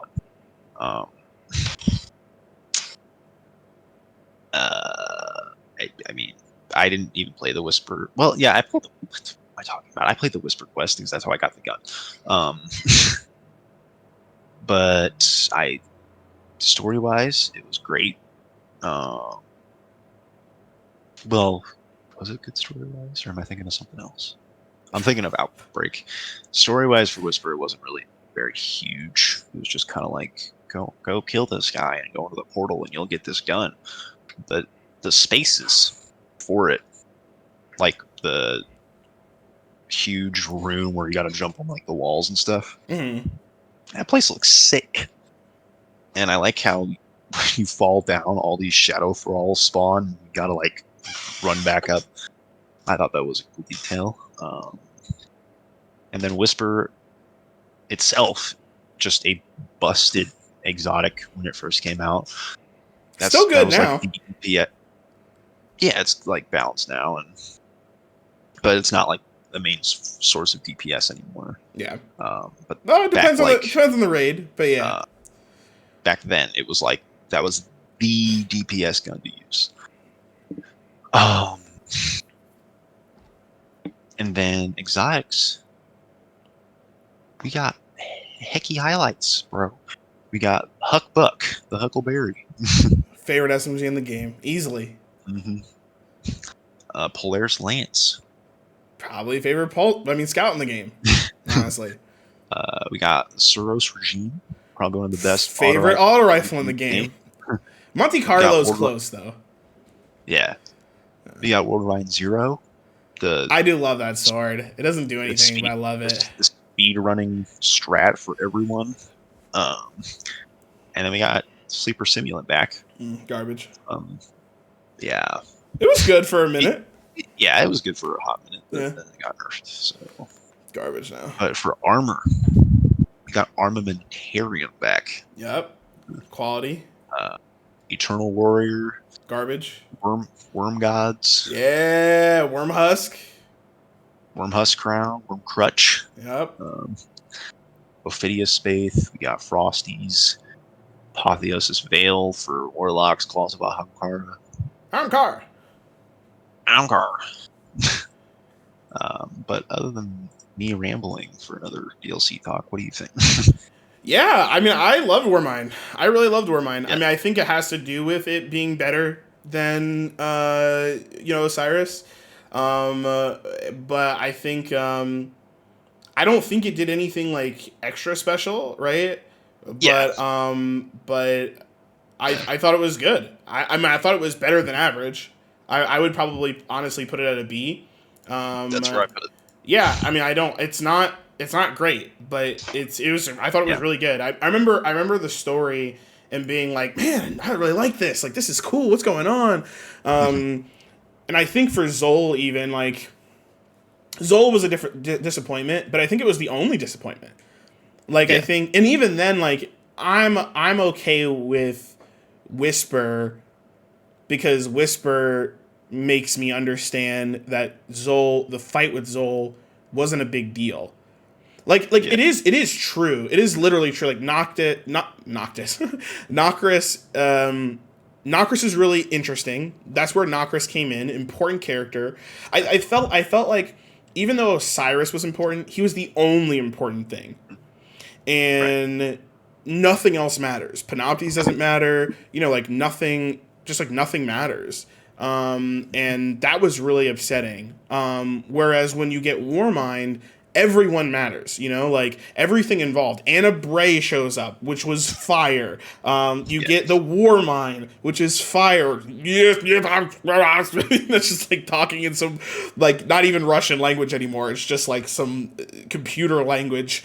You've got, I totally lost my train of thought. You've got Anna Bray, you've got Rasputin, you've got Zavala in the story as well. You've got Noctis, who's extremely important now. You've got Zol, who is still with us because we got Whisper. That's what Whisper is. Again, I think that was bad storytelling. If they had just said, if when we killed Zol laughed, everything would have been different. Yeah. Think about that. You go in, you kill Zol, and instead of everyone being like, yeah, you killed Zol, instead he goes, he laughs and leaves, and we all go, what? What just happened? And then Zavala's like, it doesn't matter now, Guardian, he's gone. Goodbye, Zol. And then we leave, and then we go into Whisper of the Worm, and Zol's laughing again. You're like, Zol's still here? And then at the end, he's like, looks like I choose you, Guardian, and then you get Whisper. Like, yo, mind-blowing. We'd be like, yo, we have Zol. Like, Zol chose us. Like, but that's not what happened. Instead, it was like some boring thing where we, like, killed a strike boss and it was over. But lore-wise, that's what happened. The story I just made up is literally what happens in the lore. So if that's the only problem I have, I would say it's better than average. I would say it's very good. I would say it's good. I think, again, Escalation Protocol, fire. Mhm. I think Mars is a really good destination. I think Anna Bray is great. I think Anna's. I think the quests for Polaris Lance is really good. I mean, I thought it was good, and maybe not really good. I thought the Lost sectors were good. Yeah, I thought it was good. If it had been a season, I would have been like, damn, that was a solid season. Yeah. Instead, it was a DLC thing, but I thought it Yeah. was pretty solid. Yep. So yeah, I put it at a B. Um, but now, what will probably take the longest amount of time for us to talk about, Maybe. maybe, um, Forsaken. Yes, sir. So before we even talk about the DLC as a whole, I immediately put this in S tier. Wow. Okay. So so I guess let me just check with you.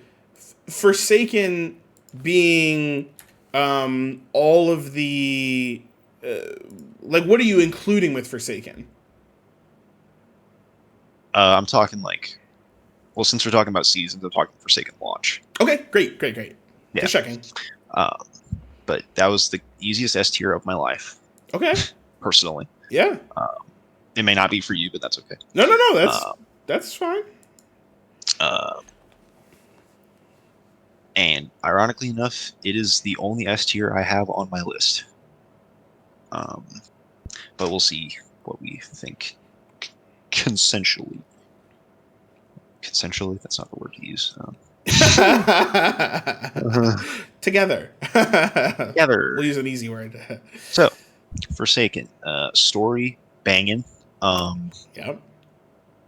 Immediately from the first mission, I knew that this was going to be the best story Destiny 2 puts out for a while. Um, because just of what they do in the first 10 seconds of the mission. Because we get more character development from Cade than anyone we've ever gotten ever in Yeah. Destiny 2 stories. And Cade was the fan favorite, and I think that is what drove so many people back to Destiny, new players, because back in D1, Cade was the fan favorite. Taken King made him one of the most fan favorite characters ever, or the fan favorite character. And then we see this trailer at E3. He's just dead. People are like, "What?" And if you've seen the analytics from D2's launch up to this point, we see it, the huge spike from D1's launch, then the downtrodden, and then the lowest point Destiny's ever been has been Curse of Osiris. A little spike back up in Warmind, got a lot more popular, and then Forsaken was the closest it's ever gotten to launch numbers since D2 launch. Yeah. Got like a little over halfway up. And that's for good reason, because this DLC is fantastic. I'm going to the raid at the end before we talk about it. But the story, we know what we're getting into before we even start the story. Obviously, we saw the trailers. We're dealing with Aldrin Saw. We don't really know why we're dealing with Aldrin, though, other than the fact that he just killed Cade. Like, why all of a sudden are you just killing people? Turns out he was getting manipulated by Riven and Ahamkara the whole time.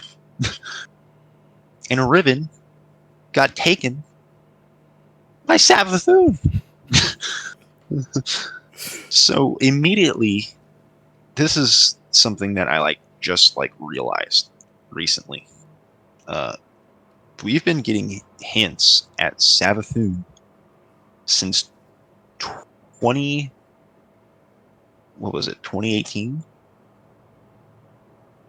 Right? You talking about for Forsaken? Yeah. Yeah, 2 years ago. We've been getting hints at Savathun Or for a 2 year and some, I guess. Yeah. Yeah. Like around 2 years ago, we've been getting Savathun thrown around. We knew who she was, who Zebra Wrath was through the Books of Sorrow from D1. But we never saw her as like a big threat or anything because, well, we killed her nephew and her brother, and she's done nothing about it. But Savathun has been like in the background manipulating things like a puppet master this entire time. That's made it very prevalent in the Last Wish raid, and through just the curse placed on the Dreaming City itself. And that's probably one of my favorite parts of the story in general. The fact that the hype for Witch Queen technically started 2 years ago. And it's just been growing exponentially. And I think, honestly, Witch Queen will probably be I'm not going to... Yeah, be careful. Be careful. It will probably be one of my favorite DLCs. Hopefully. If they capitalize on the hype. Hopefully. Yeah, hopefully it'll be one of the If they live up to the hype of what they've said, what they've given us so far, it will probably be one of the best, if not better than Forsaken. Because we all know Forsaken's generally regarded as the best DLC in the game. But let's move on to weapons. We got Cerberus +1. Yeah. Wish Ender. Yeah. Trinity Ghoul. Yeah. Personally, that's my favorite exotic in the game. PvE wise. We got 1K Voices. Yeah. Okay. Malfeasance. Yep. Ace of Spades. We got Queen Breakers, the Gambit King for a while. Yeah. Two-Tailed Fox, the Chaperone. Yeah, Chap. Lord of Wolves, the PvP King for a long time. Yeah, I remember that. Black Talon. Love it. Wave Splitter. Yeah. PlayStation exclusive. Yeah. We really lucked out on that one. Then Armor, probably some of the best exotic armor to ever come out up until recently. Let's see. What do we got here? We got Controverse Hold for Warlocks. Those are great. Geomags. Those are great. We got Heart of Inmost Light for Titans. Yep, those are great. Ursas. Oh yeah, Ursa. The Ursa meta. OEM, One-Eyed Mask. Yep. I don't even want to talk about it. One-Eyed Mask. And Teus Wards. Yep, those were broken, but later.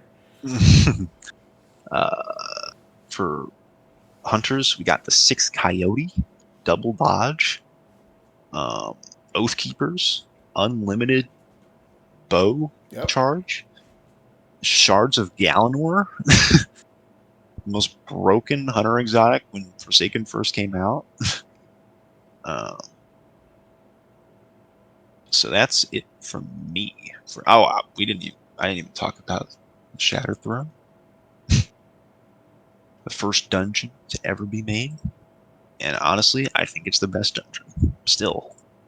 Shattered Throne? Yeah. I like Shattered Throne. Personally. But I'm going to let you take these next couple of seasons.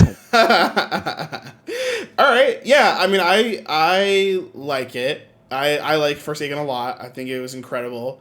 I think the struggle I have is that it's not a season, right? And I think that's what's difficult, is that it's not a season. But I guess I would still, if I was going to put it somewhere, I'd put it at S tier, right?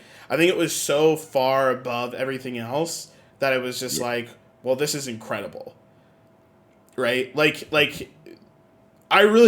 thought Warmind was really good, but it was but it's still Destiny 2, and Destiny 2 is alright. I get, it's good, but And then Forsaken, it gave us subclasses, it gave us a raid, it gave us a dungeon, it gave us, a whole new enemy, type. Like it gave us the huge story, which was a better story than Gaul.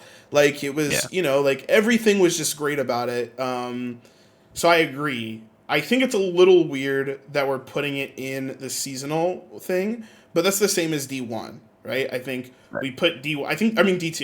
I think the fact that we put Vanilla D2 in here shows how ridiculous, how not good D2 launch was. It wasn't terrible. It wasn't D1 launch, but D2 launch was down here where it should have been at least A. It should have been like, wow, this is great. And if it wasn't, then I would have been okay with that if Curse was good. But then Curse was bad. Right. So you can see that we went 1, 2, 3, right? We went C, D, B. So they had to go ahead and jump up to at least A. But instead they went to S. They gave us, all the stuff they gave us was just insane. So yeah, I'm on the same page with you there. I really enjoyed Forsaken. I thought it was great. Yeah, I thought it was good. You want me to take the next one? Yeah, you take on the Black Armory. Yeah. So what I'm gonna do for Black Armory is I'm actually gonna pull up the roadmap. So you guys. That's what I pulled up.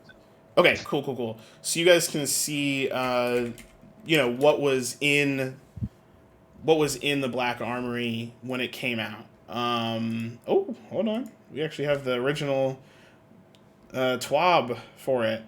So this is the original roadmap for Forsaken, for Black Armory, and I actually this is it. So Black Armory, we got the Forge system, right? So we had forges come out every little while. So we had the Volunder Forge, which is where you would get the Jotun from. You would go to the Golfanin Forge, which is where you would get the Monarch from. Then we had the Raid Scourge that came out. And then after the Raid, we went into the Dawning, whatever. Then we got the Izanami Forge, which is where you get, of course, the classic sword. Actually, that's not where you got the sword. You got the sword from unlocking all of them. What was the Izanami Forge? What did you get there? Jotun. I think you got anything. Yeah, I guess not. That's weird.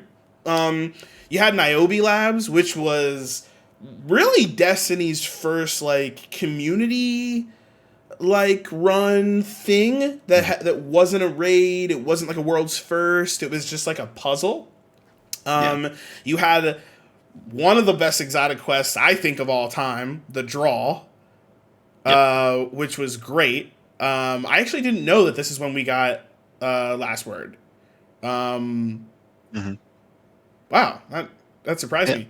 And then of course we had Crimson Days. So I really, really like Black Armory, and I think this is what starts to get into, we're talking about seasons now. This was the first season that ever came out, and Black Armory, I thought really killed it personally, in a good way. I think that it was good. I don't think it was bad. I don't think it was. I might even say I don't think it was great, but I thought it was good. I was getting how I felt about Warmine from D1. Or sorry, I keep saying D1. D2 Vanilla. Which, in this case, we were going from Forsaken to, Black Armory. So, to me, I was like, oh man, Forsaken's incredible. Hey, and this is pretty good, I love the addition of Ada, the Black Armory. I love blacksmith kind of stuff and forging and all that stuff. So I personally liked all of that. So I think the way that they brought out the forges, to me, I really liked it. A lot of people were upset at the time for time gating, but now it is a staple of Destiny 2 to time gate, and people seem to actually like it. But this was the first thing that really did with the time gate. I actually think the majority of the raid is good. I don't really like the end of it that much, and I think the worst part is the story. I think the story of Scourge of the Past is bad. And I think this is another callback to Curse of Osiris, where we had a Panoptes level boss that just did not matter. Like this Right. nobody knows who the boss of Scourge is. No one can even tell you the story of Scourge. It just doesn't matter. Like it has to do with the Black Armory, and the Black Armory barely matters.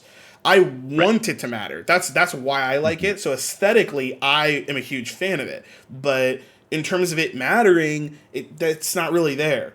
The weaponry is some of the best weapons we've ever gotten in the entire game ever. So Yeah. let's start there. Literally, still, all of the weapons, absolute fire. Anarchy, used all the time. Izanagi, used all of the time. Jotun, used by every noob in the game, and slaughters every noob in the game. One of the best bow in the game, frankly.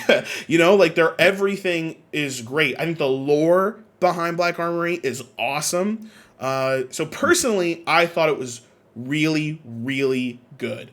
I thought it was really, really good. So for me, I would either put it at a B or an A. I think I'm okay with putting it with a B.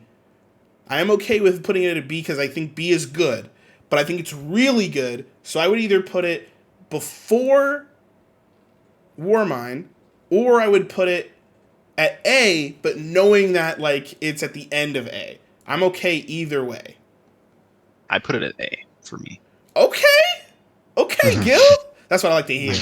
Tell I me really more. like Black Armory. Yes. That was so I wasn't around too much around this time, but for the one season I was around the most in, this was the season I was around the most in.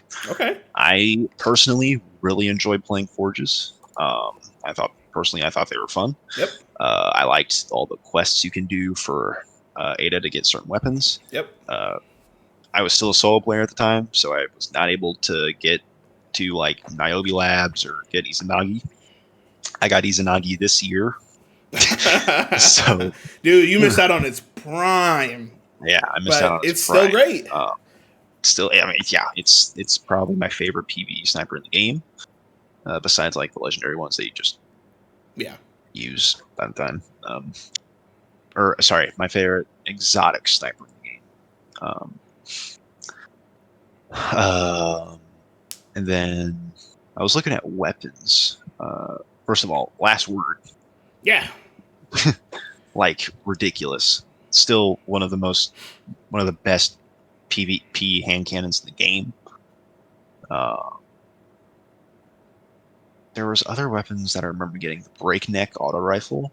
Oh, that's a great point. This was the first time that we got ritual or pinnacle weapons. This is pre-ritual, and so we had our first pinnacle weapons, which would be breakneck. It would be oh my god, it must have been dagger. Loaded question. It must have been Criminal's dagger. You talking about Camille's dagger? Yeah. That's from Iron Banner. Oh. Yeah. Your broadsword came out. That was broadsword, which was which was Crucibles. And then loaded question was for Vanguard, I believe. I believe that loaded question was the first one. It might have been the machine gun. No. Yeah. That was later. So yeah, loaded question. I thought it was excellent. I loved it. I had stuff to do all the time. I loved it, man. Let us not forget our Lord and Savior, Huscow. Oh, came out in the Black Armor. For sure. Huscow. I also I want to double down on the exotic quest too. This was where, so if you guys don't remember, one of the things that Gil didn't mention, I didn't mention, probably because we don't care, but it is a big deal, is that Gambit came out in Forsaken. Yeah. And this, the exotic quest to draw is what got us to the point of truly understanding Shin Malphur and that entire storyline. This is where we learned about the majority of it. Not all of it. We learned about more of it later, but this is where we learned a lot of it. And that alone was really intriguing. So I think that quest, it's also the first time we've ever heard Shin Malphur. You actually get to hear him, and he's like, "I told you not to follow him," and he's you get to hear his golden gun sound off. You're kind of like, "What the heck is going on?" For the first time, you're kind of like, "Whoa, hold on!" I don't even. A lot of people were like, "I don't know what's going on right now." I remember I met Empowered doing this quest, clanmate of ours, and I think I might even met Bullet, clanmate of ours, doing this quest, and a lot of people are like, "Yo, this is a wild quest. What's going on here?" I'm sitting here explaining the lore and stuff. So, yeah, I thought it was really good. Crimson Days, I'm kind of glad that's gone. I miss Crimson Days. I'm sad that they got rid of it, and I wish they would have just reworked it. I personally really like doubles, and I wish they would have just done like Trials of Osiris doubles version or anything. I think the Valentine's Day event is an easy event to just have like duo stuff in, and the fact they got rid of it, I don't know. Like the Dawning, I think is much worse. I think the Dawning is really boring. I think you just constantly making cookies. Love the aesthetic of it. I think it's awesome when you go into the tower and it's exciting. Making cookies is boring.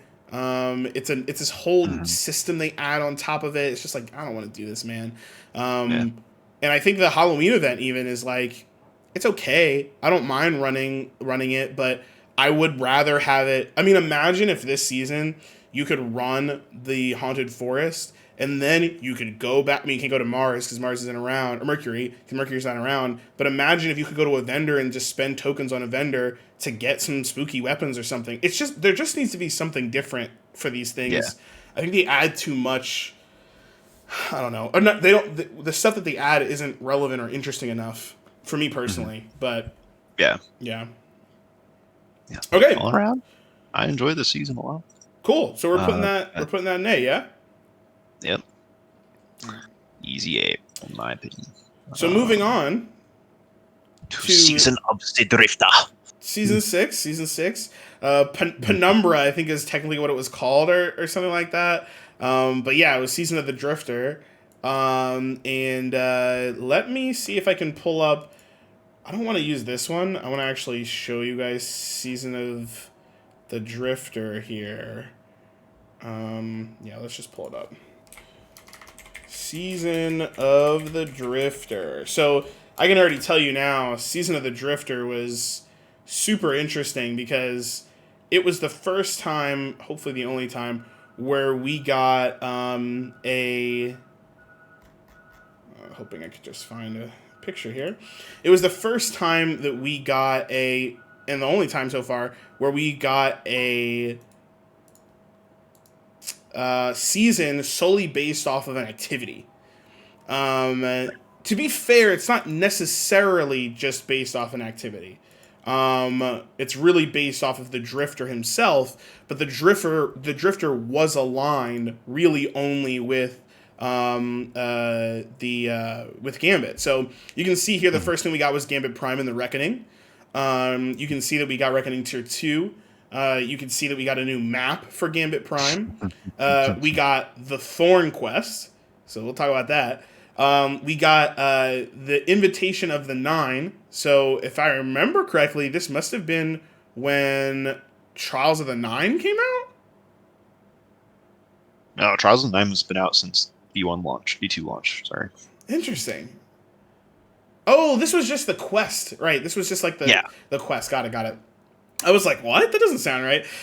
Reckoning Tier 3, and then Invitation of the Nine was kind of this like story thing, this like tangent kind of story thing. Then we got Gambit Prime, another Gambit Prime map, and then we got another Gambit Prime map, and then all Gambit Prime maps were available for everybody, including private matches. And then they introduced Arc Week, which we never got again, and we never got anything like it again. And we got the Revelry, which I think the vast majority of players did not like. Yeah, August, do you mind if I get us started? Oh, you're good, yeah. Yeah, so I think what's difficult about this is it's extremely subjective. I think you can be pretty objective about some of these other things, but I think if you like Gambit, this was a great season. If you didn't like Gambit, there's a lot more conversation to be had. If you hate Gambit, then you think this was trash. So I was fortunate enough to love Gambit at this point in time. Me and the whole clan were playing Gambit a ton, and we were good at it.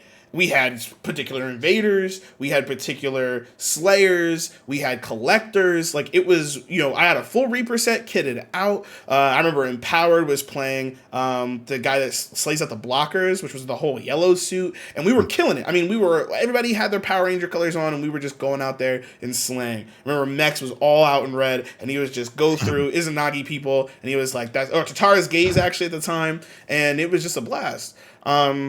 The maps that came out, we were always excited to try them. Reckoning Tier 1, Reckoning Tier 2 was really exciting. Reckoning Tier 3 was garbage and one of the worst things I've ever done. That bridge, to say what Paul Tassi said, it was probably the worst experience in Destiny ever. The bridge was awful. But also, it showed a major problem with Destiny's development, which was power creep. So they were having all these issues with dealing with our overpowered exotics that came out in Forsaken, which everybody loved, but they were overpowered. And so they had to create the Bridge of Folly, which is where they would just push you off the bridge. They were like, well, we can't kill you, so we'll push you off the bridge. So, I think that was the worst part of Season of the Drifter. The Thorn quest, ooh, baby. I love Thorn. I originally was kind of like, I don't really use hand cannons, but now that I use hand cannons and I use my Warlock, and it has that great synergy with the new Necrotic Grip, that thing is just one of my favorites. The lore that we got from it, the Allegiance quest, which was interesting, their first attempt to make things matter to some degree. Which was definitely interesting when you played Gambit, because, he would either call you brother, sister, or snitch. And then the Invitation of the Nine was some really cool lore stuff. And then, again, we just got more Gambit Prime after that. So, no raid, if I remember correctly. No raid or anything like that. The Gambit weapons that we got. Did you want to go over the weapons and armor? I'll go over the weapons. Stuff. There is one thing we forgot to talk about when it comes to Black Armory. Oh, okay. Mountaintop. Oh, true. That was the mountaintop. Yeah, so obviously we kept getting pinnacle weapons at the time. So we had Mountaintop. We had... Breakneck. Oh, right. Wait, what? I thought Breakneck was the season before that. Was Breakneck... No, Breakneck was Armory. Oh. Yeah. Then when did... I'm so confused. So wait, what... Yeah, I looked it up. So what was the first... So the first ritual weapon to come out, or pinnacle weapon, must have just been for Crucible then? Yeah. Oh, okay. So we had Broadsword come out, or whatever it was called at the time. And then we got pinnacle weapons for everything. And that must have been Mountaintop, Loaded Question, Breakneck. Yeah. Breakneck was the best auto rifle in the game. Mad they never gave it back to me. I want Onslaught back. I don't think it's overpowered. It was great, though. I will give it that. It was great. It was a slaying machine. Loaded Question, slaying machine.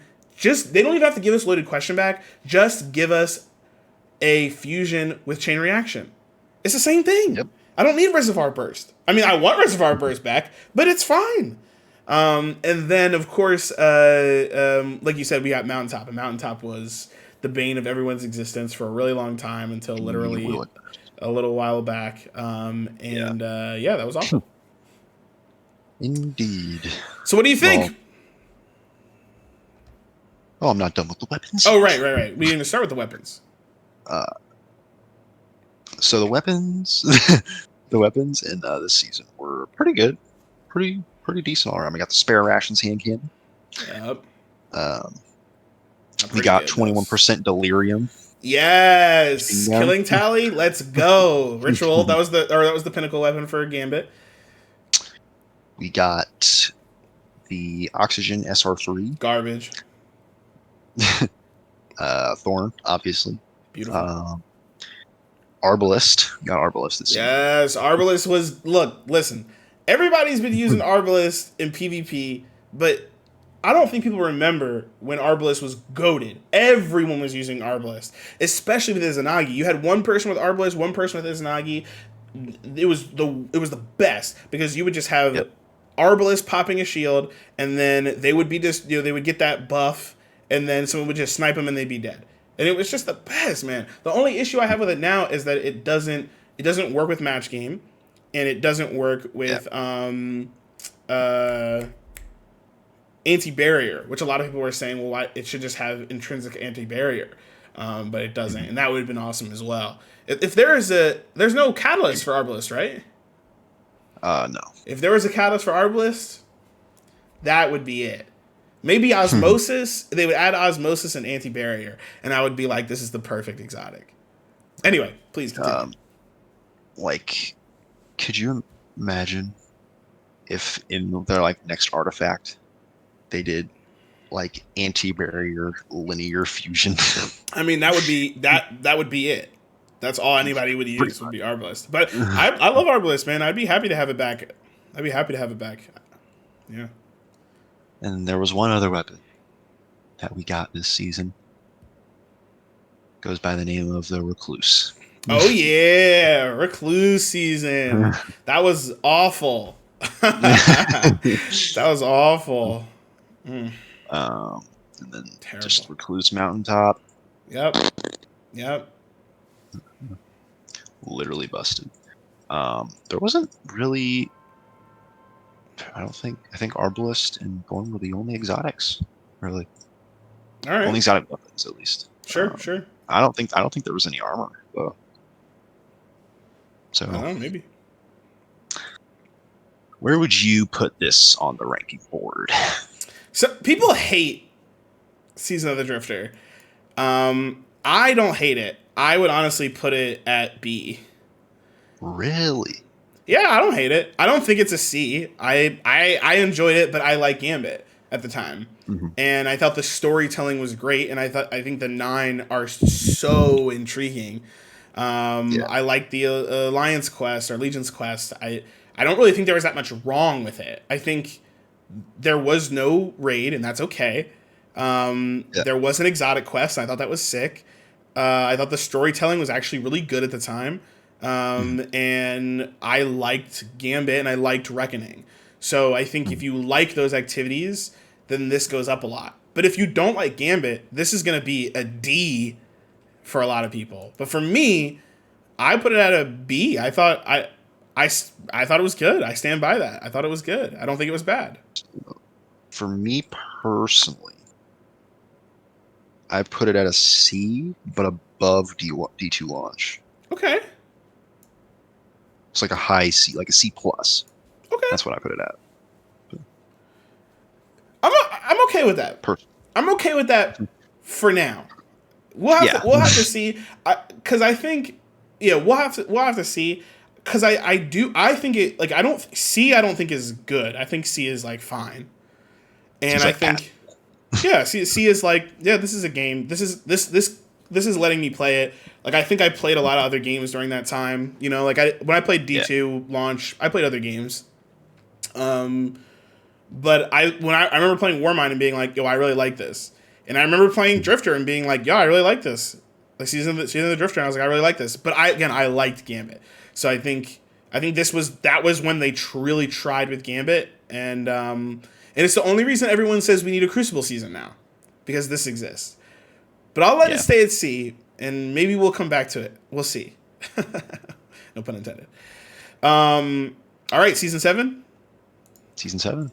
Season of Opulence. Yes. Season of Opulence. Roadmap. Let me pull this up for you guys. All right, here we go. Let's actually go to the website, see if we can't get a better image of this up. There it is. Or either of these going to open. There we go. All right. So, Season of Opulence. In the very beginning, we get Menagerie and Crown of Sorrow. Crown of Sorrow being the raid, Menagerie being the seasonal activity. June 11th, we get a new Menagerie boss and the Truth Quest. On June 18th, we got another Menagerie boss, and we got Iron Banner quest. We got Menagerie Heroic Mode, and then we also got the Lumina quest. And then finally, at the end of July, we got the Tribute Hall and Moments of Triumph. And then on July 30th, we got Solstice of Heroes. And Gambit became free for everyone. This is probably when I played Gambit the most, to be honest, because I think the lobbies were actually quite large. Yeah, a lot of people remember this very fondly. You're gonna notice one of the reasons we, remembered it so fondly is because of the weapons. The vast majority of it is the weapons. For me, I think this was probably one of the more lackluster story seasons. But we got Crown of Sorrow, and Crown of Sorrow as a raid is honestly one of the most important raids in the game. The Crown being now extremely important. Unless they pull something similar where all of a sudden Panoptes comes back, that doesn't matter. If none of the raids, Leviathan's layers don't matter. Leviathan matters to introduce you to Callus. And obviously that's important. So I think Leviathan's an important raid. I think Crown of Sorrow is an important raid. But at this point, this was probably the most important one. Obviously, Last Wish being extraordinarily important. But I don't remember the Truth quest that much, so it really wasn't that memorable. I do remember we had to go do that. What was that called? We had to go back in the Prison of Elders to go get the Truth, but I don't remember what we had to do to get there. Menagerie though was wonderful. It was a wonderful seasonal activity. It's a shame that it's gone, but it was a wonderful seasonal activity. The Lumina quest was good. I remember I really, really liking it, especially as someone who likes to play support. It was the first time I was able to really even think about it. And I'm actually one of those people that does play support on my Warlock. Middle tree, throwing nades all day and using Lumina all day. I do it all the time. It unfortunately isn't good enough to use in the Grandmaster Nightfall, but it's good enough to use in a Master, I would say, if you have everything you need. So I really liked Lumina. But honestly, when you think about it, it is a little lackluster in the sense that it's really only two things, which is Menagerie, Crown of Sorrow. But Menagerie was so big that it was... and so good that a lot of people regard it pretty highly. Do you want to go over the weapons and armor? Sure. So the exotics we got this season, Taraba. Yeah. Comes from the raid. The second raid completion exotic, right? No, 1K first. Yeah. 1K, Anarchy, and then Teraba. And then, and technically even the shotgun from Leviathan. Oh, well, yeah. Yeah. We got the Truth, exotic rocket launcher. The Gambit King, and Gambit Invader King to this day. Well, maybe not to this day, because Eyes of Tomorrow is kind of busted. Oh, Truth, you mean? Truth being. Yeah, Truth. Oh, yeah, Truth is definitely the one, yeah. Lumina, like you said. I still don't have it. Actually, I haven't bought it yet. But I don't think the average player needs it, to be honest. I mean, unless you really like healing people. Yeah. We only got 3 pieces of exotic armor, 1 for each. We got Peregrine Greaves for Titans. Yeah, they're okay. Got Kepri Sting for Warlocks. They were pretty good back then. Warlocks Hunters. And Astrocyte Verse for Warlocks. They were all mediocre. Yeah. I mean, for the Titans, it was really exciting at the time because Peregrine Greaves is just like a really exciting exotic, but it really wasn't actually that good. So we also got Bad Juju. Yeah. Oh, and that's not even in here. The Bad Juju quest. Yeah. Excellent. For a very mid gun. You think it's mid? I think it's mid. Like mid. It's probably the best pulse rifle for PvE in the game. Well, I mean, like all around. What's a better pulse rifle? What's a better pulse rifle? I think Outbreak's better than Bad Juju. Yeah, I could give you Outbreak. I don't necessarily know if it's better I mean, it sits at a better archetype right now, but Yeah. I think it's very different. If you use Outbreak as a solo player, you're not going to get nearly as much out of it as you will Bad Juju. Bad Juju has Yeah. String of Curses. String of Curses is a better Rampage that gives you super and reloads your weapon. That's true. like it is cracked. I mean, right Yeah. now it's not that popular, but like if that archetype, which I think is rapid fires, I think if is it a rapid fire? Or maybe it's just a fully auto adaptive. Yeah. I think it's fully auto adaptive. Yeah. It might even be fully auto lightweight or something, because I think the TTK was different from Outbreak, because Outbreak is adaptive. But that thing slaps. Yeah. That thing slaps. Like, even in PvP, even it's better. It would be better than Outbreak if both of them were flat. If both of them were adaptive, because you just have Rampage on it. True. But anyway, sorry, I'm just defending my baby because I love that quest and I love that. I know it's Phoenix's favorite, one of Phoenix's favorite exotics. Indeed, but we all know while Truth and Bad Juju and Teraba are highlights, man, if the legendary weapons in this season don't knock it out of the park. We got Beloved. We got Austringer. Yup. Rose. Imperial Decree. Pinnacle Sniper Revoker. Terrible. Hush, the Bow, the Epicurean. Hush was alright. Drang Baroque. Yeah, Beloved. Drang. Callus Mini Tool. Wendigo GL3. Like, hey, Wendigo! Blinding Light. Like, insane. Like, I wish I played during the season. I wish I did, because these weapons are you really. I think if anyone who missed this season, this was the season that was not to miss. The tribute hall was exciting all the time. I mean, I know that people were really excited about Season of Opulence, but I really do feel like by the end I was like bored, and the story really wasn't there. Yeah. But I do think it was really, really good. Like I think just Menagerie and Crown is actually one of my favorite raids of all time. The only thing I don't like about Crown is that the beginning is too long. That is it. I have no other problems with it. The rest of Crown is so much fun. The boss is so much fun. And I think it literally does that boss fight justice. I think it's not ridiculously annoying like OG no cheese Riven, and it's not as, it's not as annoying as that, and it's not as easy as, I don't know, final boss of is it easy? Yeah, I would say it's easy. The final boss of the newest raid. It was, you had to really focus. You had, like, everybody had their job to do. I just loved it. I just loved it so much. Anyway, so what do you think? For me, on my list, personally, I put this at an A above Black Armory. Yep, I'm in the same spot. Yep.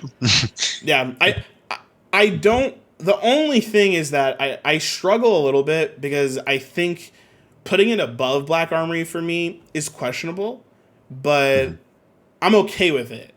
I think the only thing is that, like, I think as a total package, it's not as good. I think as a total package, but only because Menagerie is so good, and it came out with a raid, like, it's just so entirely, it's just better in that sense. Whereas, like, Black Armory didn't come. I mean, Black Armory did come out with a raid, but its raid wasn't as good, like, not even close. So I think that's kind of rough, but yeah, I agree with you. I think we can put it there as well. That was the end of Forsaken, and then we jumped into Shadowkeep. You want me to take this as well? I can jump into Shadowkeep. All right, cool. Let me pull up the roadmap. Yeah, and just so everybody is clear, this was when they kept doing, like, this is seasonal stuff. So it was Shadowkeep, but they still had their seasons, so it was technically Season of the Undying. Oh, this is Season of the Chosen. What am I doing? Second, it's loading. 1 second, guys. 1 second. There we go. Perfect. All right. All right. So we got Shadowkeep. Story overall, it's okay. It's nothing like super off the walls good, but it's okay. It's decent. I give it a pass. I give it a passing grade. Um, we have the raid launch, Garden of Salvation on October 5th, along with Season of Undying. Or no, that's Vex Offensive. Then we have heroic nightmare hunts begin the next day, or was that 8th? Is that the 8th or the 5th? That's the 8th. Yep. Okay. Sorry, the quality you're streaming to me at. Oh, is that what you're looking at? Oh, gotcha. Yeah. Legendary nightmare hunts came about a week after, along with Iron Banner. Exotic Quest Leviathan's Breath. Master Nightmare hunts came out. Festival of the Lost. Was this the first Festival of the Lost, or? I don't think so. No. I think this is probably. I think this is the first time it was on a calendar. Is all. I think it was the second time probably. You got the new dungeon launch, Pit of Heresy. Damn, we got a new Momentum Control. We got the Xenophage Exotic Quest. The first raid challenge came out a month later, and the Vex Offensive Final Assault against the Undying Mind. So I didn't play this season like at all. So I was just kind of going over the roadmap. You could take it from there. Yeah, if you want to pull up the weapons and armor, so we can go through those as well. Again, I think this is weird because this is a season, but it's also an entire year coming out, right? Right. So I just recently replayed Shadowkeep. So did Gil, and I actually really like it now. I really like it. I don't think it's obviously not as good as Shadowkeep, and they said, I mean, not Shadowkeep, not as good as Forsaken. They said it wasn't going to be as good. But I think it was good. I think it was the precursor to the ships coming in, the darkness coming in, and I think there are some other things about it as well that are good. The lore is great. The story is not all the way there. It's basically like, remember Eris, the movie, but I still thought it was. I think when you know what's going on, it's super exciting. I remember the end of Shadowkeep when she smiles, and that still gives me chills. I think there's a lot there, especially now when you play Beyond Light and you know why she's smiling. She's like, yo, I got darkness powers. Like, she's like, the things are different. So I personally thought that was great. It came with the moon. I love the moon as a destination. I loved it in D1, love it in D2. It also came with Armor 2.0. It came with finishers. It was the first time that we got seasonal artifact. I personally love the Scarlet Keep, and I'm okay with the Festering Core. The Festering Core isn't my favorite thing in the world, but I think it's an okay strike. I haven't seen it in a while. We got 2 PvP maps that came back, Widow's Court, Twilight Gap, as well as a brand new one, which was Fragment. And then we got Elimination in Crucible Labs. Again, Crucible was very different back then, though.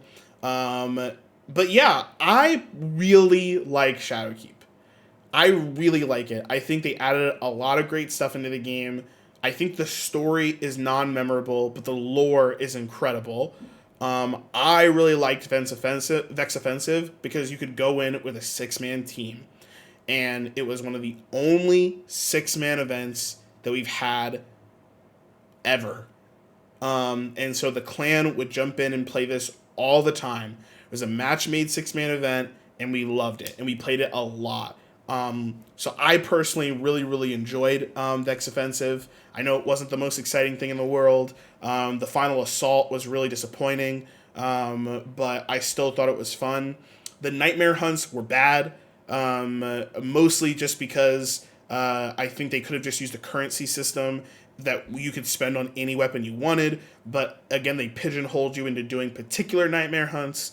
And I just think they could rewrite it now and it would still be good. I think if they were like, let's just have the fragment thing, or the ghost, not ghost fragments, but those little abyssal wisp things be the currency, and then you can go back to her little crafting table and you can craft whatever you want. I'd be doing nightmare hunts all the time, but nightmare hunts unfortunately are just too scattered and they're just too fragmented from the base game. So I think they just never really got anywhere. And there was really never a reason to do like master nightmare hunts. There's, you didn't get like master nightmare hunt loot, or anything like that. So I think there was a problem there. Pit of Heresy, I love. I think it's the second best dungeon. I really do like Pit. I like the boss. Now that I know so much about the lore, I actually made my hunter basically be based off of the lore of Shadowkeep. So I really, really liked it. Yeah, I don't know, man. I loved it. I liked it so much. Yeah. Xenophage. Can't forget about Xenophage, one of the best. Mm-hmm. Leviathan's Breast, doo-doo butter. But Xenophage, yeah. You got the weapons and armor? Yes. So, some exotic armor we got. Assassin's Cowl for the hunters. I don't use it ever. So, we got Phoenix Cradle, Titan Boots. Yep. I love Phoenix Cradle. Still very meta to this day. And Storm Dancer's Brace for Warlocks. All right. And the weapons we got Leviathan's Breath, of course. Deathbringer. We got Deathbringer. Oh, Deathbringer was a good quest. That was an excellent quest. It's a good quest. Then Xenophage, of course. Boring exotic, but yeah, Xenophage. Yeah. And last but not least, for the exotics, Divinity. Yes, of course. The raid. I didn't even get to mention the raid. That was quick step back. Is the raid plus Vex Offensive, I thought, was one of the coolest things that Destiny's done. And they did it recently again. They did it with Beyond Light, where you're playing the game and then the world technically changes because someone beats the raid. And Vex Offensive was tied to the raid. It basically was like, hey, Vex are pouring out of the Black Garden. We've got to send a team in to deal with it, but other Guardians need to play Vex Offensive to keep the Vex at bay. And that story made me feel like I was involved no matter what I was doing. Either I was keeping the Vex at bay, or I was literally stopping the Vex inside the raid. And I think that raid is good, Garden. I think the boss is just, the boss room is just buggy. I think the boss room, they could make a couple tweaks here and there, and the boss room would be just straight up fun and still a little bit difficult. But I think the bugginess of it sometimes just gets really, really frustrating. But I still think it's better than like OG Riven, OG Riven, or legit Riven like encounter. And a lot of people like Last Wish, but a lot of people don't do the Riven, legit Riven. So, okay. Anyway, please continue. Also, that was not last but not least. I lied. I forgot we got Ariana's Vow. Oh, yeah. Only anti-barrier hand cannon in the game. Yep. And we also got Monte Carlo. Yes, Monty. Got some legendary weapons too. Where did I lose them at? Damn it. Got a lot of good ornaments this season, though. Okay. Like the Thorn Ornament, the Heretic Rose. Sure. The Peacebringer, Deathbringer Ornament. Yeah. Those are the highlights, basically. We got some decent Empyrean Foundation ornaments for our armor. And then we just got the weapons from the... What's it called? Her little crafting table thing. Yeah. Yeah. Other than that, that's about it. All right, where would you put it? Our Optative was meta for a little bit. But that was that 180, right? Yeah, that 180. Yeah. Garden. Where did I put Shadow? Season of the Undying. I put it at a B behind Warmind. Wow, really? Yeah, Oh yeah, definitely not. I personally. Personally. mine. You also didn't play it, right? I played Shadowkeep, not You didn't play Season of the Undying. Undying. No. Yeah. So I would definitely put it above Warmind. Okay.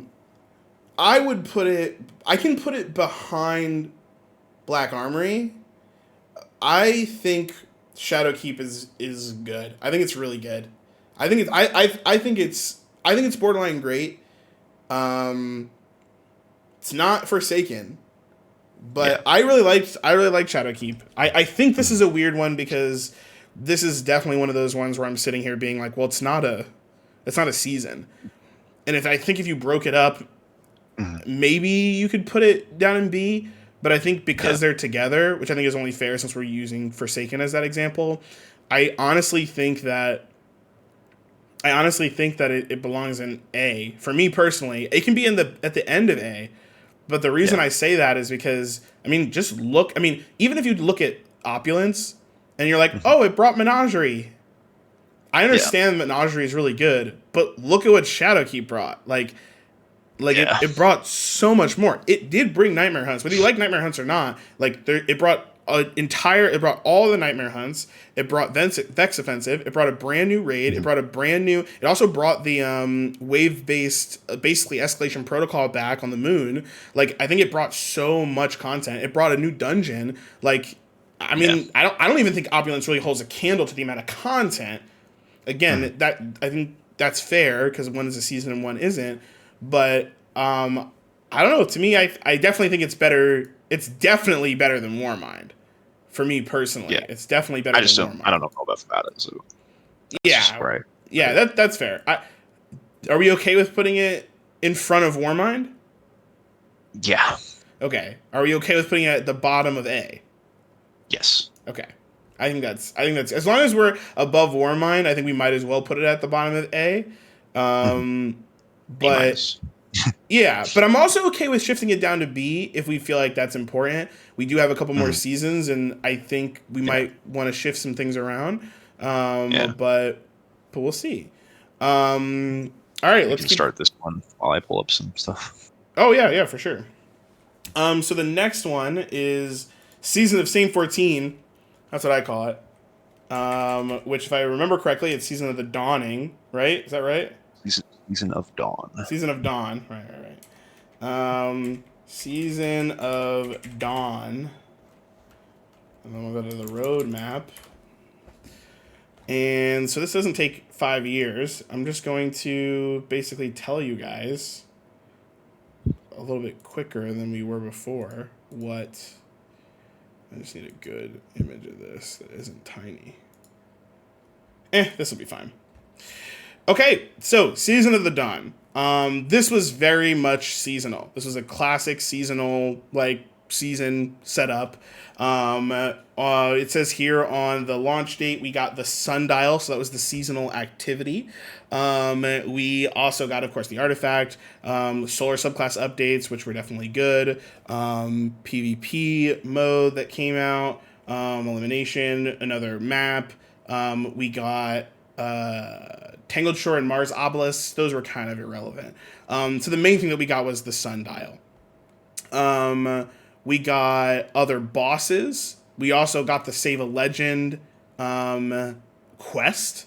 So that was when we actually went in and saved Saint 14. I believe that's yeah. Yeah, I was gonna say that's when we got Bastion, but that was later. We again had the Dawning Iron Banner. We had another boss. Sundial then got a legend version. Then we got Devil's Ruin. Then we got Bastion. Then there was the Empyrean Foundation, which was another one of those kind of puzzle things, which was kind of interesting.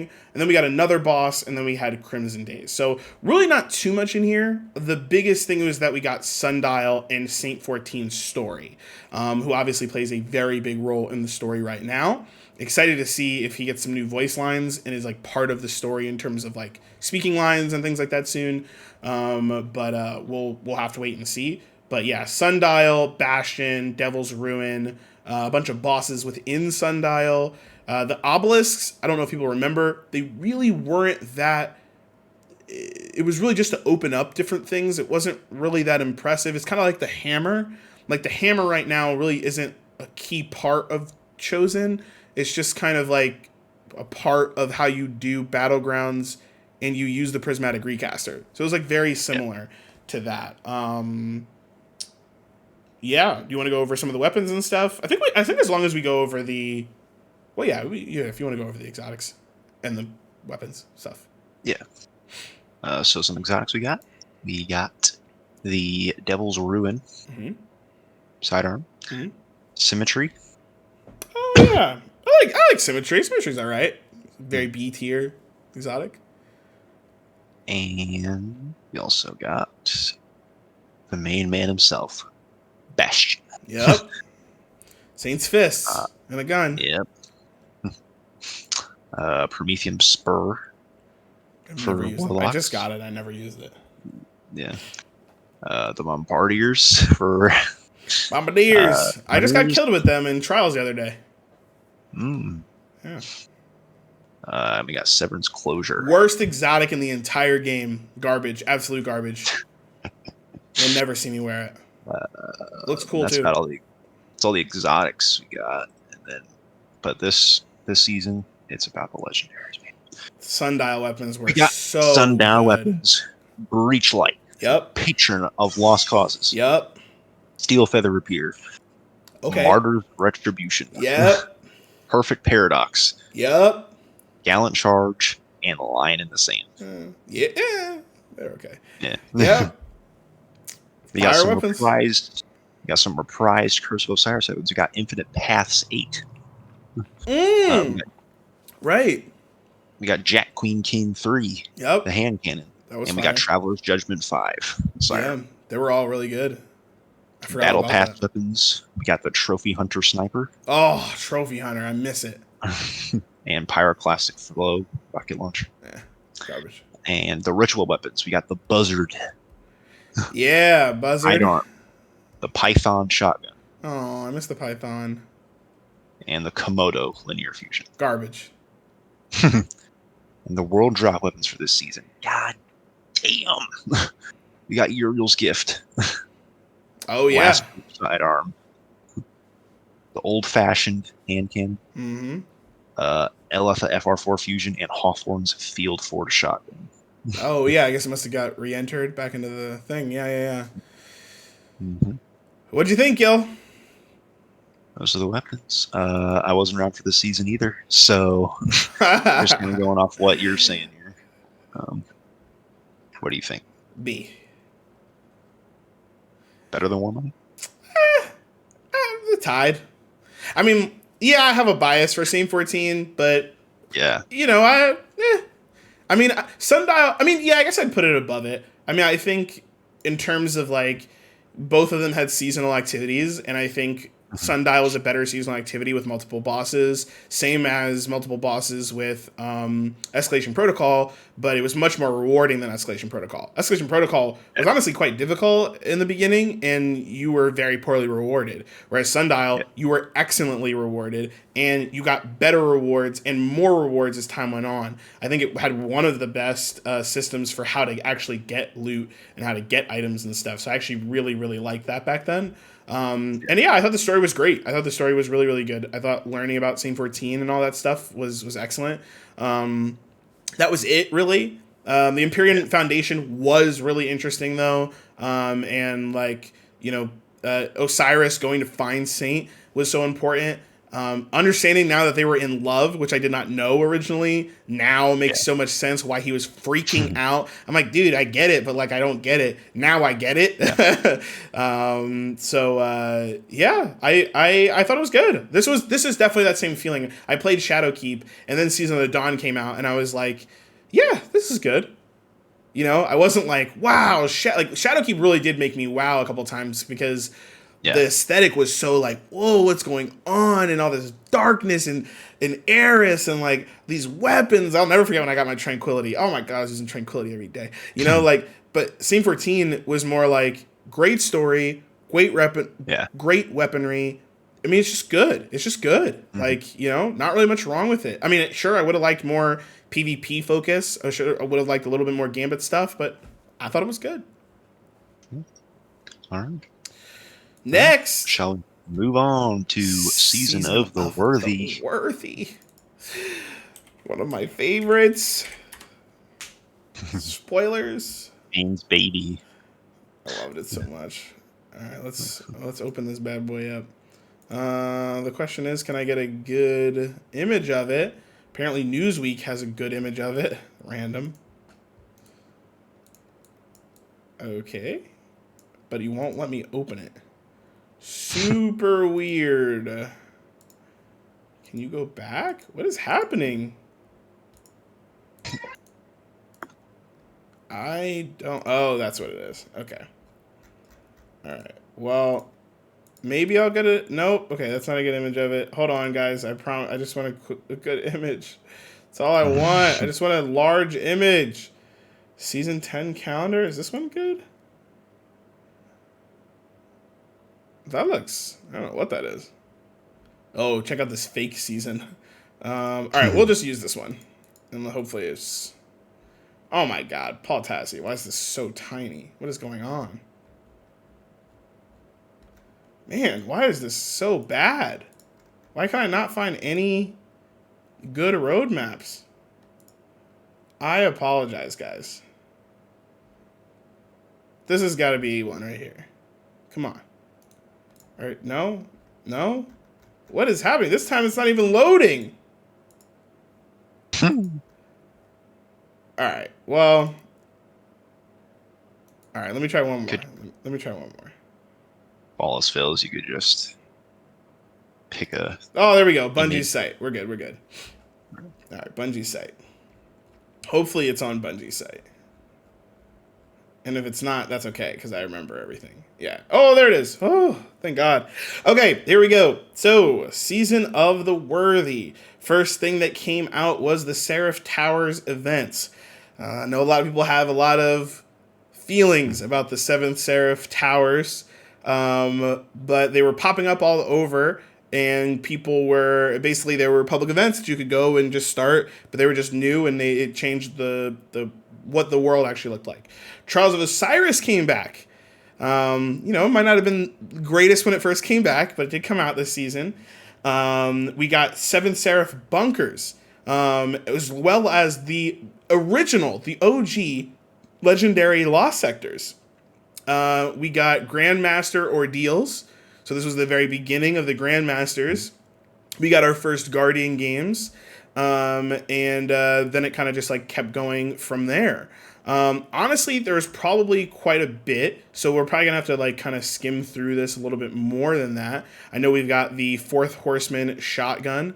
Of course, with 7th Seraph, I'm just gonna go through these weapons since they're right here. We've got one of my favorite guns in the game, the 7th Seraph shotgun, which is not actually pictured here.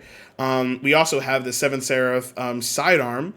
We have the Saul, which is the machine gun. We have the worst AR in the entire game, and we have a really boring 180 hand cannon. But all of them can make Warmind cells. So there was that as well. You got, of course, the Russian-themed armor sets. You had the base armor set here that I actually thought was pretty nice looking for the Titans, and I thought it was okay looking for the Warlocks. Maybe not so much for the Hunters. But I thought the ornaments were pretty cool too. Bulky, very military looking, but pretty cool, I still think, at the end of the day.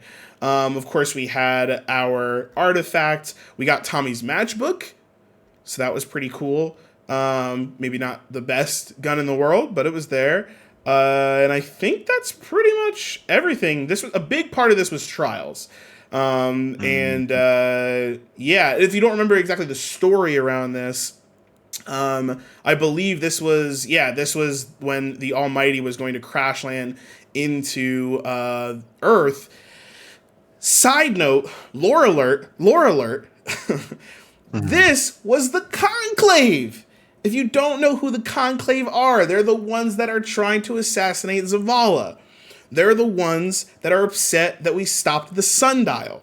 if you don't know about the lore from the Sundial from the season before, right? So the season with Saint 14, basically they learn that if they could turn time back, they could basically stop Gaul from dying, and they could go, which is what Osiris was doing, right? Osiris kind of turned back time. So basically they were trying to do the same thing. They were trying to turn back time and stop Gaul.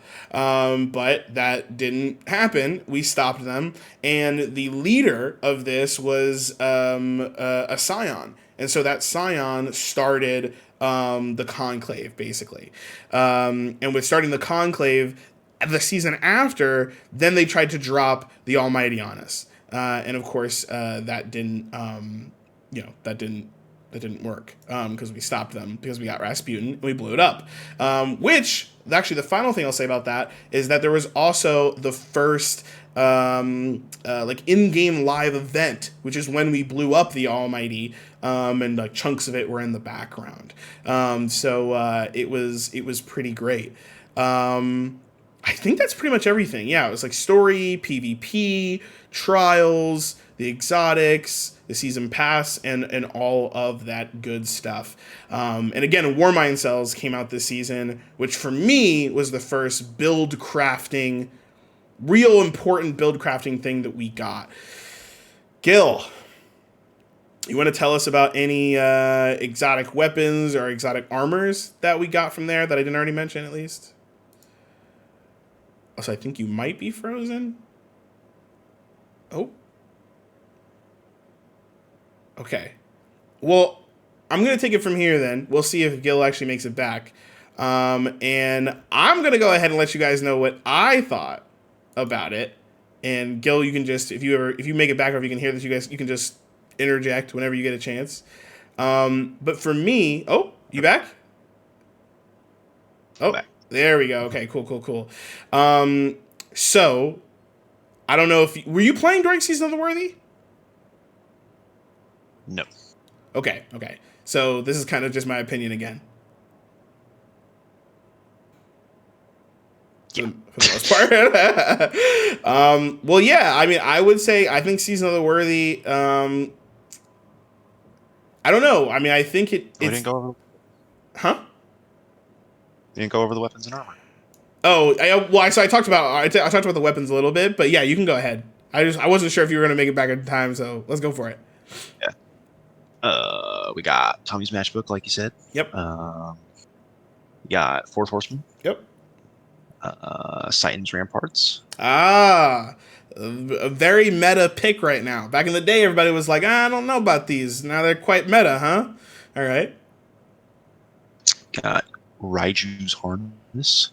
Oh, yeah. For some people use that. And we got Fellwinter's Helm for the Warlocks. Yep, Fellwinter's. Oh, this is also when we got Fellwinter's. Yep, this is when we got Fellwinter's Lie. Great exotic quest, even though it's not exotic, which is one of the most interesting things. It's not an exotic, but we basically got an exotic quest from it, which was not normal. That wasn't normal. That was different. We also got all the 7th Seraph weapons, the 7th Seraph Carbine. Went through those. 7th Seraph Officer Revolver, and all those. Shotgun, best one. CQC. Yes, sir. We also got the Dire Promise hand cannon, 140. True Prophecy. And then we got all these Trials weapons. The Scholar, Astral Horizon, Eye of Soul, the Summoner. We also got Honor's Edge. Interference. The Interference Grenade Launcher, which is actually a pretty good GL. Yeah. If you get the right perks on it. And we also got Heir Apparent this season. Oh, yeah, because of Guardian games. I mean, it's nothing great, but it works. Yeah. So where would you put the chain? Definitely better than Saint 14 for me personally. I think there's some... I think it's difficult. Because it was the only season that really brought back PvP. And I think for a lot of people that was huge. And I think for PvE players, they were still pretty happy with the Seraph grind. and the storytelling that was happening during the Seraph grind. So for me, I really enjoyed it. I mean, it wasn't the most important thing in the world, but it was interesting to learn more about Rasputin.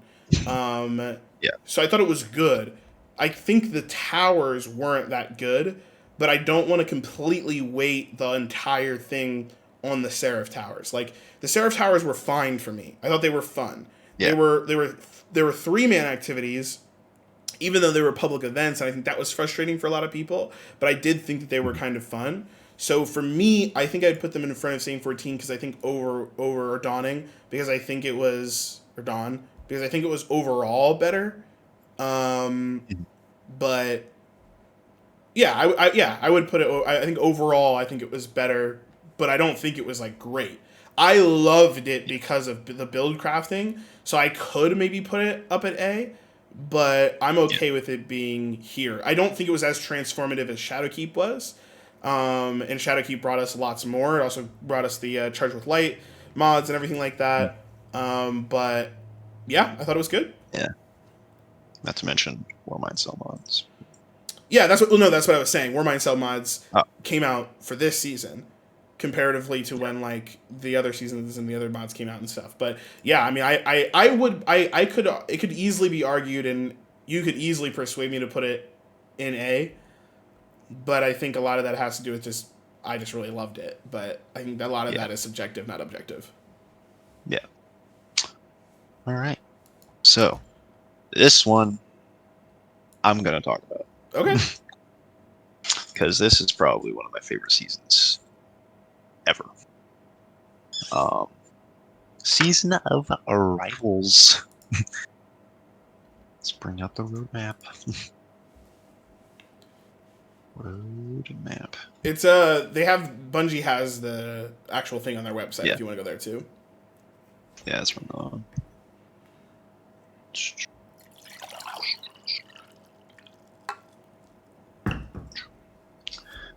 Okay. So, beginning right off at the season start, Contact event arrives on IO. Personally, I think out of all of Shadowkeep, that Contact was the best public event we had to do. You haven't done the other ones though, right? You didn't actually play those seasons. I have. I played like the first few days of each season. Okay. So I played like one or two of each activity. Okay. All right. But I was around in Season of Arrival, so I guess I do kind of have a bias. But not kind of. But go ahead. I have a bias. But also, I watched a lot of Destiny content while also not being into Destiny at the time. Yeah, that's fair. So I knew everything that was going on.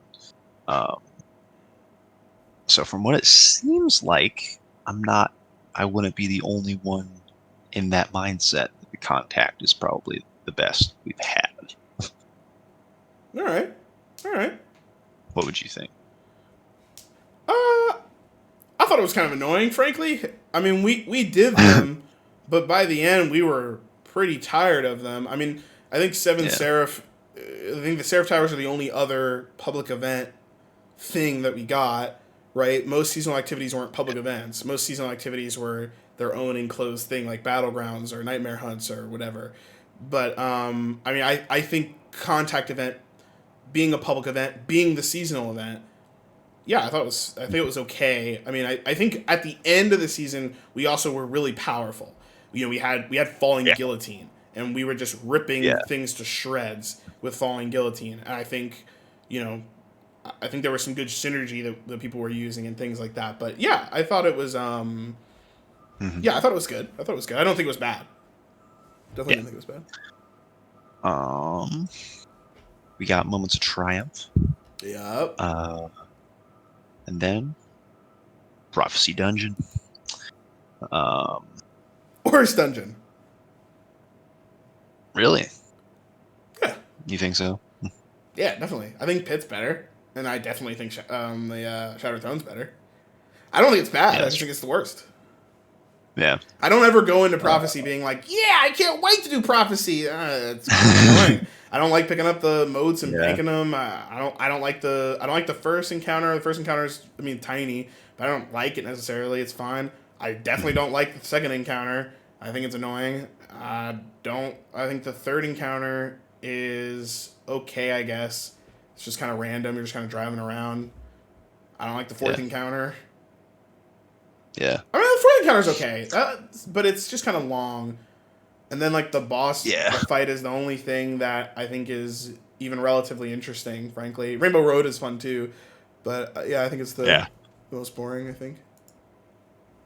Oh. Then we got Solstice to Heroes. I played a little bit of that. Then the weekly Interference Quest. I enjoyed those, personally. I thought it's not the best way they tell their season, but for what it was, I enjoyed it. Yeah, I thought it was fine. And then Festival of the Lost. Oh. Yeah, I didn't really enjoy Festival of the Lost, to be honest. I didn't like doing all the candy crap. But yeah, that's about it. But personally, I really enjoyed this season. It's when I mean, for me, obviously, I joined the clan this season. Minton and Darth brought me in, and I played it like every day when I finally got back into Destiny, and I'm glad I did.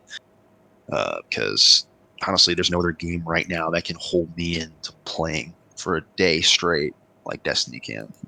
Yeah. And I give props to this season for doing that. This was probably, obviously, this is like hype season, right? This is the season before the new expansion drops, where a lot of people are grinding to really just get prepared for when the new season starts, when the new power cap comes out. And I got to 1060 just returning back into Destiny this season. Just because I liked it so much. I did contact every day. And I personally enjoyed it. And the weapons in this season.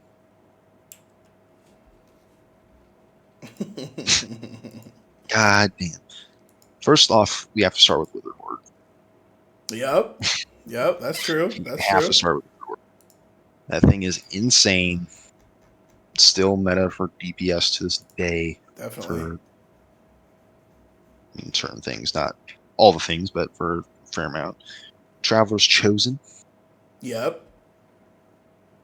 Pretty good sidearm. Not the best sidearm, exotic sidearm in the game, but it's up there. It's up there. Yeah.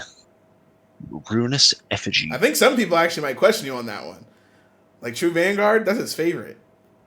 It's basically it's Wellspring before Wellspring, and it's like it's Wellspring and Surplus in the same gun with one perk that you can choose when you want to use it, and you won't get rid of Wellspring. Like you can choose, like Surplus isn't tied. Yeah, it's great. It's great. It's a great sidearm. Yeah, it's great. I need to use it more, honestly. Anyway. Yeah. Ruinous Effigy. Yep. I wish they didn't nerf it. Honestly, I don't really think it needed to be nerfed, but if it wasn't nerfed, people would be using it. Yeah, it was pretty overpowered. You could run particular activities with nothing but Ruinous Effigy. It was pretty overpowered. We got False Promises auto rifle. I thought False Promises was the Pulse. No, Cold Denial. Cold Denial, yeah. False Promises is garbage. I mean, it's not garbage perks. It's just garbage because of its archetype. Yeah. But Cold Denial, that shit slaps. Yep. And me and Shane's boy, the Whispering Slab. Oh, the Whispering Slab, for sure. For sure. We got Truth Teller Grenade Launcher. I like that. I got a roll of blinding nades. I use that thing Claim. Nice. PvE, not PvP. Nice. And then all the reprised weapons in Prophecy. We got the Ikelos hand cannon returning, Ikelos shotgun returning, Ikelos sniper rifle returning. All can make Warmind cells, by the way. Death Adder, Huscal coming back. Huscal. And then probably the two biggest weapons, most used weapons in this entire DLC. Ikelos SMG and Falling Guillotine. Yes, definitely. And first and last out. Yeah. And yeah, that's about it for weapons, really. Yeah, I'll add that I think one of the biggest things that came from this, which I don't know if it shows it in here, but is the prismatic recaster. The prismatic recaster was huge. Huge. Completely changed the way that we interacted with loot and how to get loot. So I think that was pretty big, and I really personally enjoyed that quite a bit. Yeah. So what do you think? Where would you put it? This might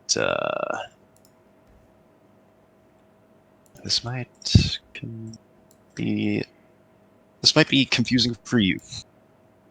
I'm biased. Yeah, I'm aware. So we know we're going into this conversation about to happen, knowing that, okay? A. Where? Above everything else. No. In A. No. No. I put it in B, only in front of Warmind. I truly don't. Yes. You are. I honestly think this has to do with your bias only. I do have to say that there are some things from it. I could be persuaded that it belongs in the beginning of B or at the bottom of A, but it is really not that good. I think Prismatic Recaster is excellent. I'll give it that. Prismatic Recaster is excellent. The seasonal activity doesn't hold a candle to any of the other seasonal activities I've mentioned so far, outside of the Seraph Towers. Seraph Towers are frankly not good. I mean, they're fine, but annoying the way that we had to do them. And I don't think Prophecy is impressive comparatively to the other dungeons. So I don't think there's as much going for it. I think if you had played Season of the Worthy, Season of Dawn, I think you would feel differently. Because it's really not that impressive of a season. I think a lot of people liked that season because of things like Moments of Triumph, where we were able to run raids over and over and over again. There was a lot of grinding potential during that season. I don't think the interference quest. I think the interference quest was okay, but it was like you said, it wasn't the best way to like give story. You were just kind of like going and doing this thing, and you'd be like, oh, okay, yeah, it's a story, and then you come back and you go back and you go, oh, okay, it's some story, but it wasn't the most captivating thing. It wasn't bad. I liked it, but I don't think it was like the best thing in the world. But the fact that contact events were like what it was all centered around, I think it was good. I don't think it belongs in A. I don't think it belongs in A. I mean, I do think the loot was good. I'll give you that. But I don't think it belongs in A. And again, if it's A, it would be at the bottom. To me, it just felt like the ending of like Shadowkeep. Like it felt like if you got rid of Season 9 and Season 10, and you just went from Shadowkeep to Arrivals, I'd be like, yeah, okay. Yeah, that's basically right. But it didn't feel like there was a bunch of extra on it. Like it felt like I was like, oh, okay, yeah, this is good. And I think the reason I liked it and I even played it, frankly, was because the reason the clan was so hype at the time was because we were just running raids every day. We were like, oh, what raid's next? Which raid's next? Like, who needs to finish this? Who needs to finish that? Like, obviously, Prophecy was there too, and we were running it. But I don't know. Again, I don't think Prophecy is like people's favorite dungeon in the game. I think people are like, yeah, Prophecy's okay. Yeah, I mean, I know you said that it's better than. I'm surprised you said it's better than Opulence, because I think Menagerie. I don't think there's nothing in Season of the Arrivals that measures up to Menagerie or its raid, Crown of Sorrows, That's true. at all. That's true. Personally, I don't think aesthetically, or again, I don't think its contact event holds anything to Black Armory. I think it's arguable. No, even its weaponry doesn't hold up against Black Armory. I don't think. I don't think any of its things really hold up to Black Armory. I don't know about weapon. Are you, I mean, exotic, yeah. But yeah, that's what I'm talking about. Dude, even are you joking? Teraba? I mean, not Teraba. Tatar's gaze? What? Dude, the Black Armory, even the base Black Armory weapons, Striker Surehand, the sword? you can't compare swords from fucking Black Armory to Arrivals. Are you kidding me? No, I'm not saying because you only need one sword from Arrivals, and that's Guillotine, and that's the only sword you need in the game. Well, you can't even use Striker Surehand because it's gone. But that's not my point. You can't use Tatar's Gaze, it's gone. But that's not my point. I'm just saying that I think I think it's in its entirety, it doesn't hold a candle to Black Armory. All of Black Armory's weapons were good. Every single one of them. The only one that is arguably not good is the auto rifle, because it was a 450. But I could say the same thing about Arrivals, is that Arrivals isn't that good either. But the only weapon that we use from Arrivals is one of the best, don't get me wrong, which is Falling Guillotine. But I mean, and of course the SMG, which is just a reprisal. But Black Armory was all Black Armory. It was no reprisals. They didn't bring anything back. They actually did bring things back, but as Black Armory variants. So for me, and also there were the forges. I mean, much better than contact events. I mean, for me at least, I thought the forges were like standalone pieces of content, or I don't know, the contact events were just frankly kind of annoying. People would fuck it up, and I would get annoyed. I don't think I could put it above Black Armory. I'm gonna move it. Where would you put it? I'm moving it behind Black Armory, in front of Shadowkeep. But in front of Shadowkeep and Undying. Personally. Okay. Well, let's take a look. Hold up. Let's take a look at Shadowkeep, and let's see. So let's go Shadowkeep. I think this one is a little unfair because Shadowkeep's not a season, so we're kind of in that same boat again, where it's like, well, yeah, Shadowkeep's not a season, and it's got a lot of stuff. The question is, do they have a roadmap in here? And if not, no. Again, like, all of this is like personal preference, you know. Yeah, but this is the official Ghosts and Guardians list, man. You and I have to come to a consensus here. So I know that I'll tell you this. Go ahead. I'll tell you this. I don't like Garden of Salvation. Yeah, that's fine. I'd be okay with never playing that raid again. Okay, that's fair. But what else was there? Nightmare Hunts. And just to be clear, you played it once, right? What? Garden? I played it like 2 or 3 times. Okay. I played it 2 or 3 times. Go ahead. But from what I've played, and I mean, I think you can gauge how much you like a raid. No, that's fair. That's fair. That's fair. That is totally fair. I'm not saying that you're wrong that you don't like it or anything like that. Yeah. I think. Yeah. Go ahead. Continue.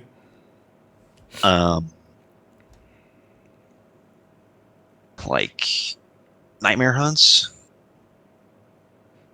I agree with you. I'm all right. I agree with you.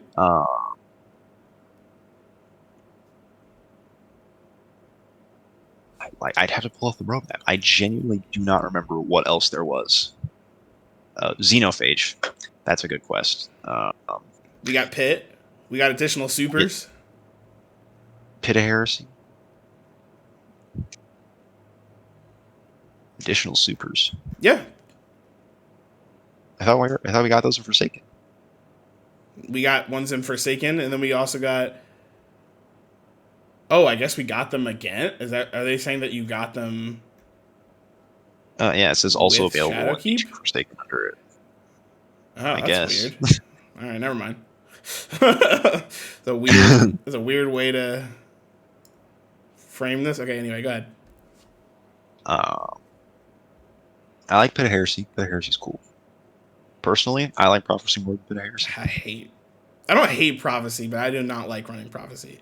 When someone's like, "Oh, I gotta run Prophecy," I'm like, "Yeah, okay, I'll run it with you, I guess." Tell you what, Zolmok is better than, obviously, it's definitely better than the final encounter for Prophecy, though. I'll give you that for sure. You like the second encounter for Prophecy? Which one is that?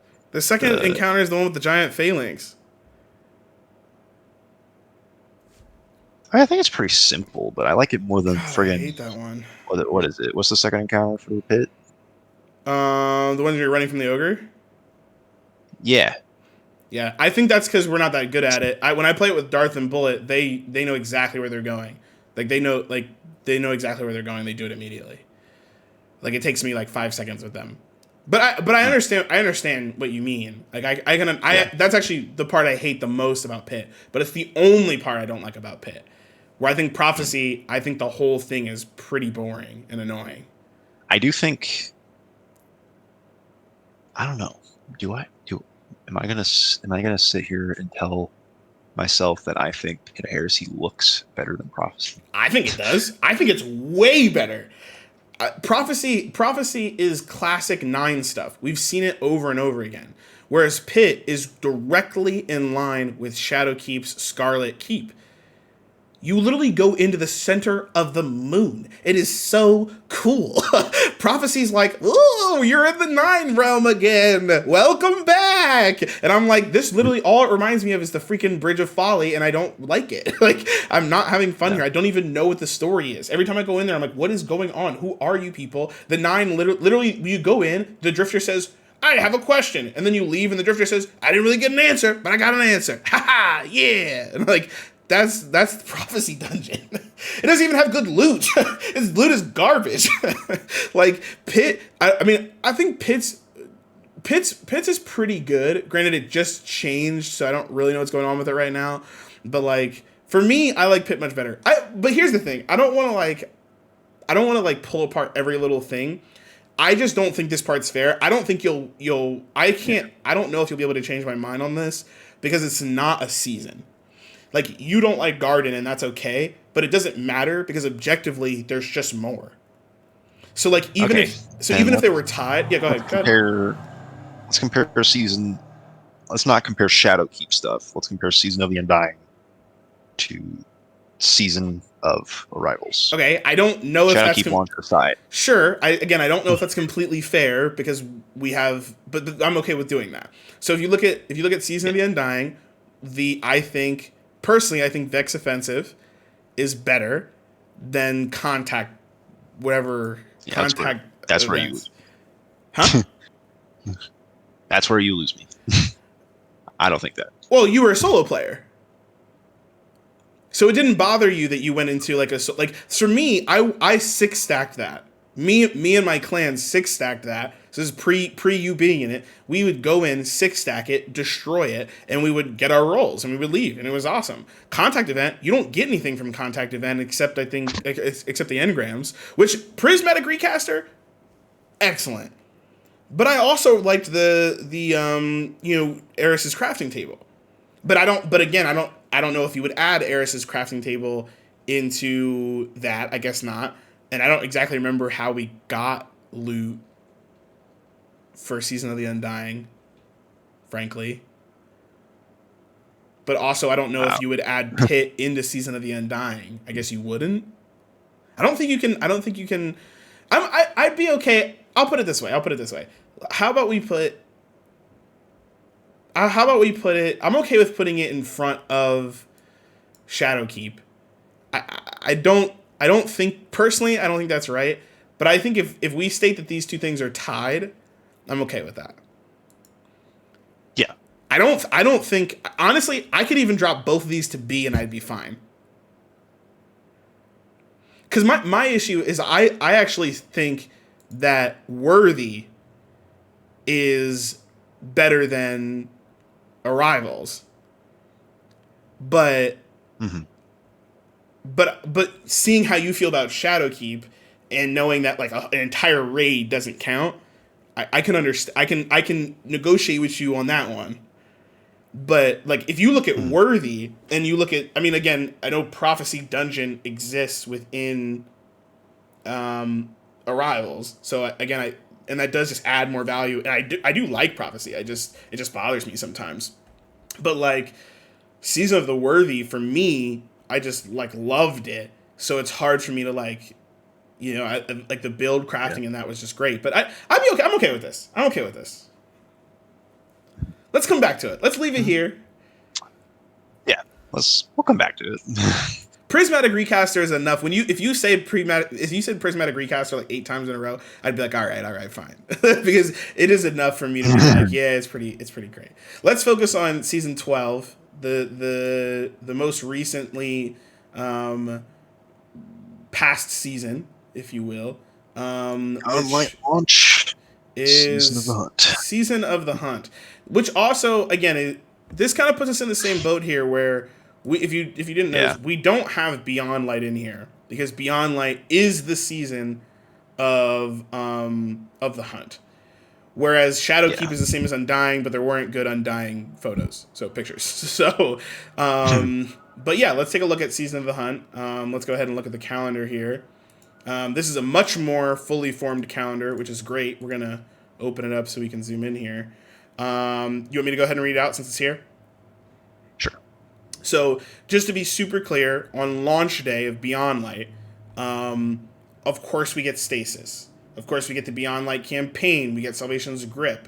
We get Europa. We get Cosmodrome. We get the armor. We get the exotic weapon, which I believe they're talking about the seasonal exotic weapon, which I can't even think of what it is now. What was the seasonal exotic weapon last season? I don't know why I'm asking you. It's literally right here. Did you say Divinity? I always mix those two up. It's Duality. He said Divinity. Yeah, we've got new law sectors, all this stuff. Yeah. But when we look here, on the other side, the Season of the Hunt, we get the seasonal artifact, and that's that. We get Empire Hunts, which was technically part of the season, apparently. We've got the Glassway Strike. We've got Uncovering Europa's Secrets. We've got Adept Weapons added to Trials. Season Mission Begins. Wrathborn Hunts. And then Deepstone Crypt. Then we have Iron Banner, Dawning, and more. And if you look down here for the new exotic weapons and armor, we see Hawkmoon, Cloud Strike, No Time to Explain, Duality. Wait, what? Oh yeah, that's season of that. Duality, Salvation's Grip, Lament, Icefall Mantles, Bacchus, Arthur's Embrace, Dawn Chorus, Necrotic Grip, and Precious Scars. And that is pretty much everything in Beyond Light. I don't remember there being like a bunch of like extra things that I can recall, but I will scroll through this if you want to talk through anything, Gil. Probably some. It's not really a highlight, but something that happened. Coup de grace mission. Yep, coup de grace. Coup de grace. Okay.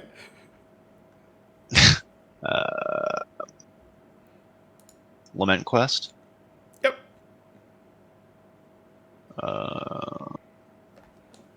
All the like exotic quests were pretty good. Yeah, I agree with you. Salvation Script was good. Lament was good. I didn't think Salvation Script was very good. We didn't really do anything. All we did was freeze some stuff, right? Do we have to do anything else? We did a mission. What was the mission? Where the ghost was impersonating the Drifter the whole time. Oh, I love that quest. Yeah. It's not memorable really for me, but it was fun when I did it. Yeah, it was fun. That's about it for like quests though. No Time wasn't like That was free exotic. Well, obviously, we just got it. But, Yeah, at the end of the story. Hawk Moon. Yep. Harbinger. Yep. Damn. Cloud Strike. Cloud Strike. That was fun for you to get. Just a grind. Yeah. Legendary Lost Sectors. Yep. Legendary Lost Sectors. That's how we were able to get our Icefall Mantles, Bacchus, Embrace, Dawn Chorus.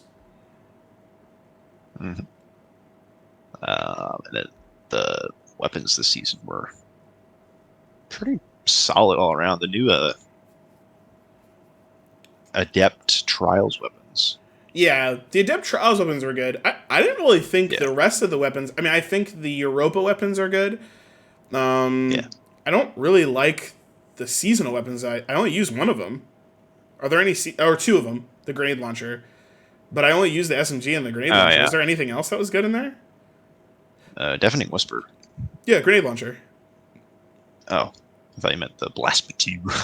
Oh, I mean, that's okay. I mean, interference still exists, and that... So, I mean, Blasphemy 2 is good. Blasphemy 2 is good. Because Blasphemy 2 has, like, chain reaction and stuff.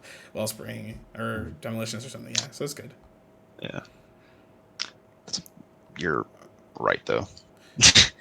There's not the best. But you could...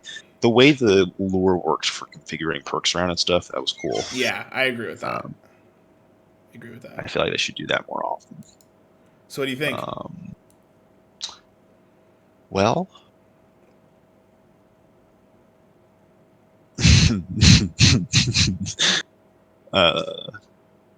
how mad would you be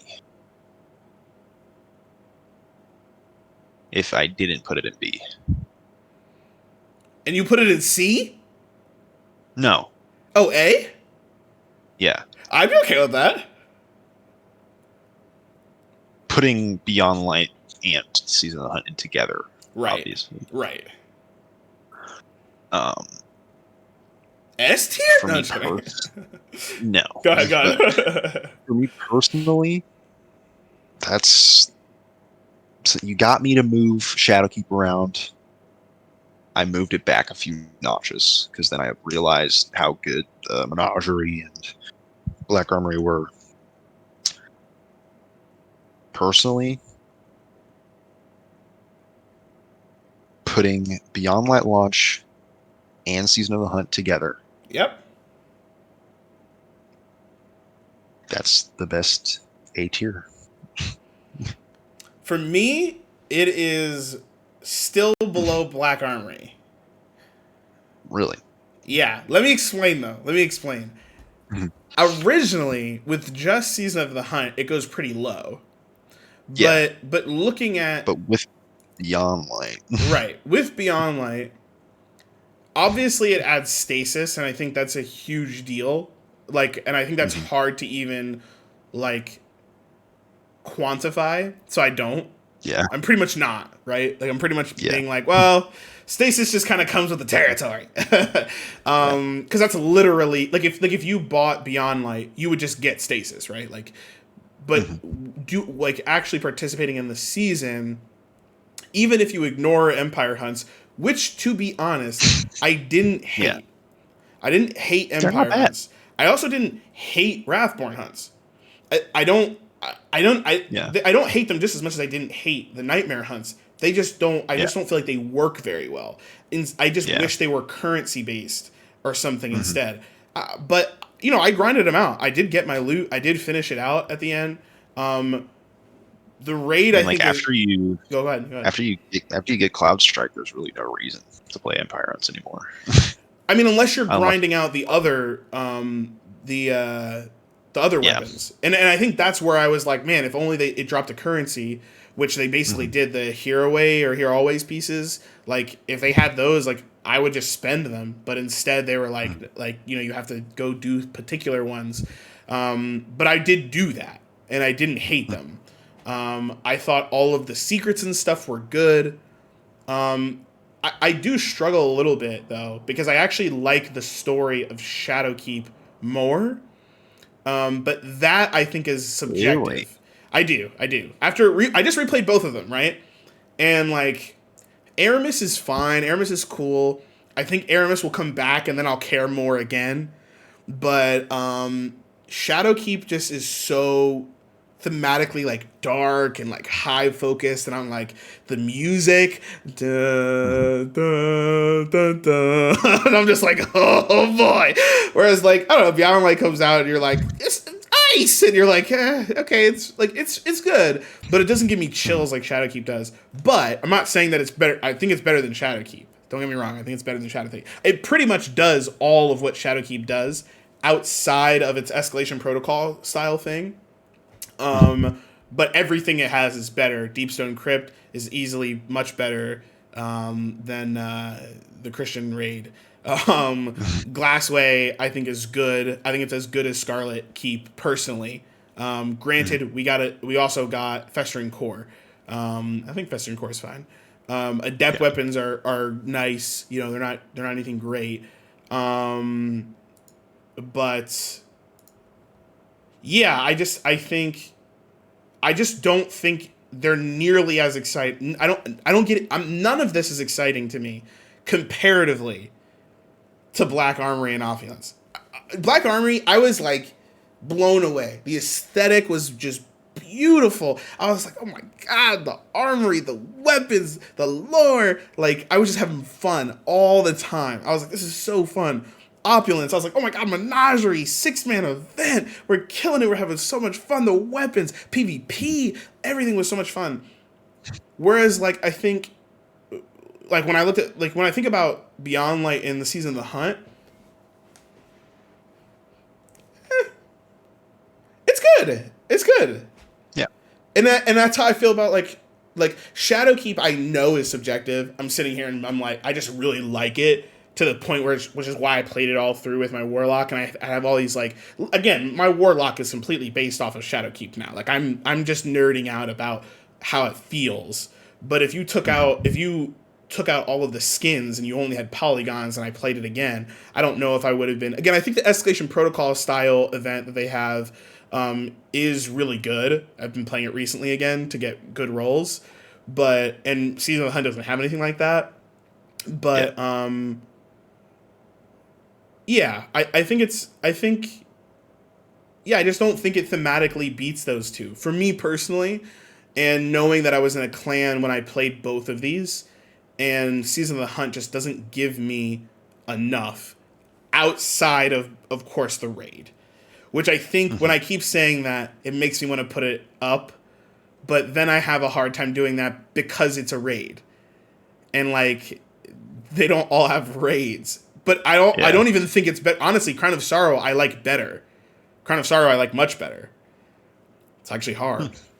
So I'd be okay with maybe putting it above Black Armory, but even then, like, Black Armory has a raid. I don't like it as much, but I definitely don't like it as much. That raid kind of drives me nuts sometimes. But I'd be okay. I would definitely be okay with moving it above Black Armory if you felt the same way.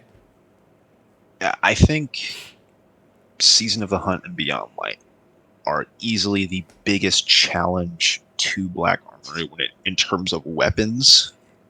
I think that can be agreed on, right? Like, as a challenge, I'm not saying it beats it or anything, but as like a rival in weaponry. Yeah. Lament, Hawkmoon, Cloud Strike, No Time, Duality. Yeah. Like all the raid weapons, like Heritage and Succession. Oh yeah, ooh, yeah, of course. If anything, that raid itself, if they broke out that raid into a season, it would basically be Black Armory. You know, so yeah, right. I feel that. All the raid weapons are good. I'm okay with that. Well,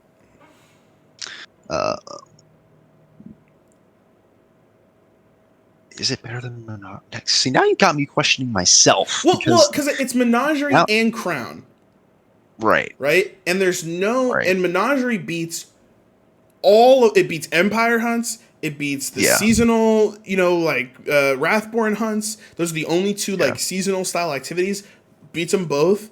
I think it's raid. I do think its raid is better, but even if you put them on even playing field, just saying it's a raid, right? They both have raids, and I think at that point, it's like, well, then there's more story.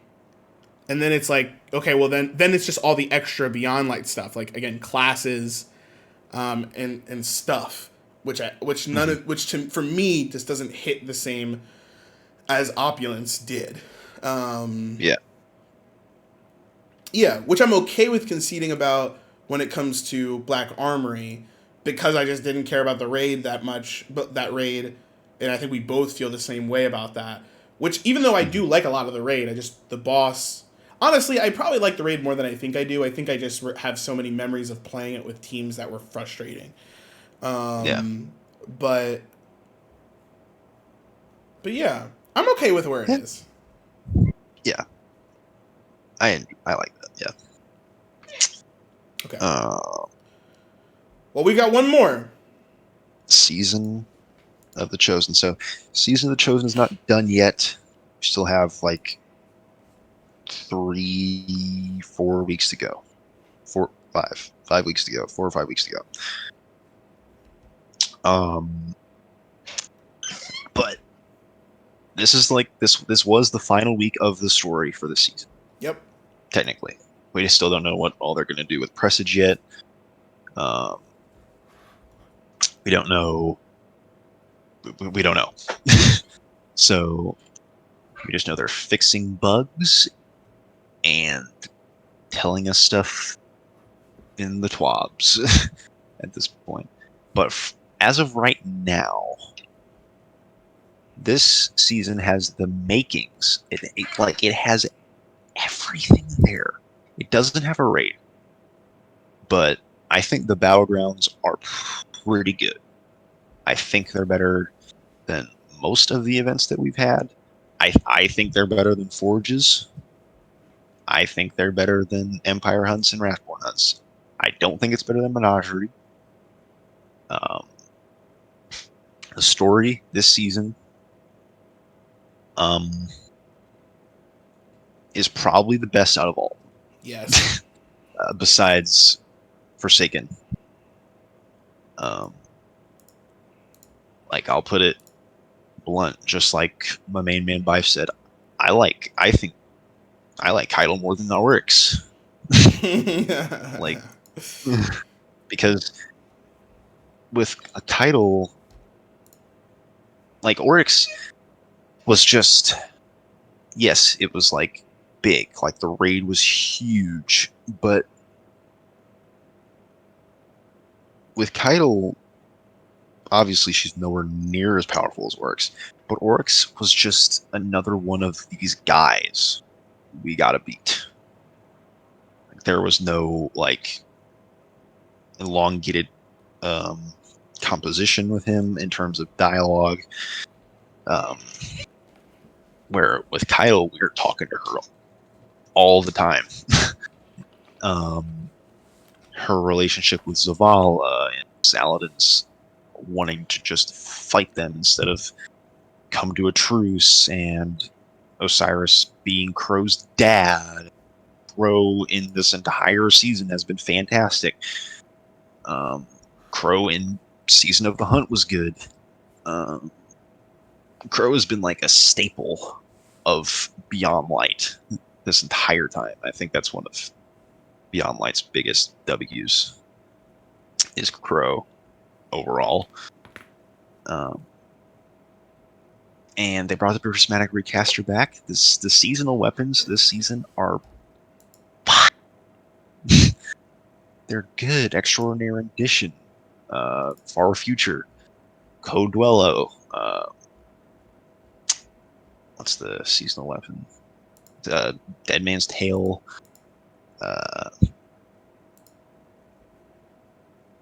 What was this? I was trying to get an image. Tiku's Divination. Tiku's, yeah. Tiku's Divination. That thing is insane. Everything is there for Bungie to make this one of the best seasons ever. Honestly, if they stopped it here, it probably would be. Which is why I'm scared for what they're going to do in this next 5-week story downtime until the next season comes out. Well, I mean, I wouldn't be too worried about it, because you have, it's really just what happens between March, basically this week, so March 30th to April 20th. Yeah. So it's like what Yeah. happens over the next month before Guardian games. Yeah. Because Mhm. I think that's where people are like, oh, what's happening there? And that'll be the Mhm. only downtime we probably have, which I think is pretty good. I mean, obviously we'll have Iron Banner in there, Yeah. which nobody really cares about in terms of like being an event. But yeah, I mean, I think overall it's pretty good. But Gil, stop your lollygagging. Where would you put it? That's what I want to know.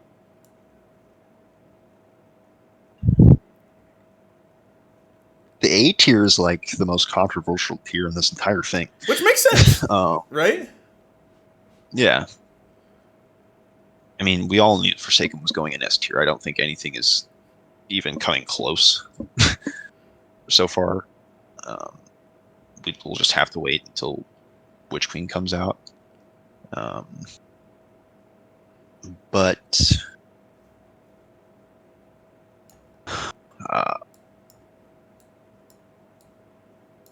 I'll tell you what my A tier is right now before I rank it. I mean, we have our A tier right here. I know you have your own list.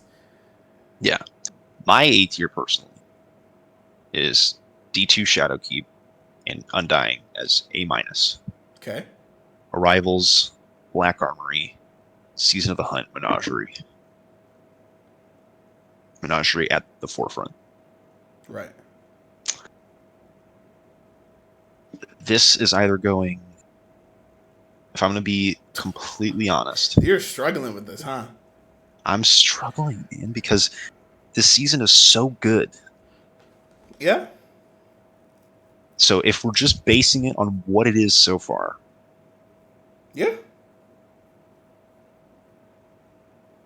Including story. Yeah. Chain. Yeah, of course.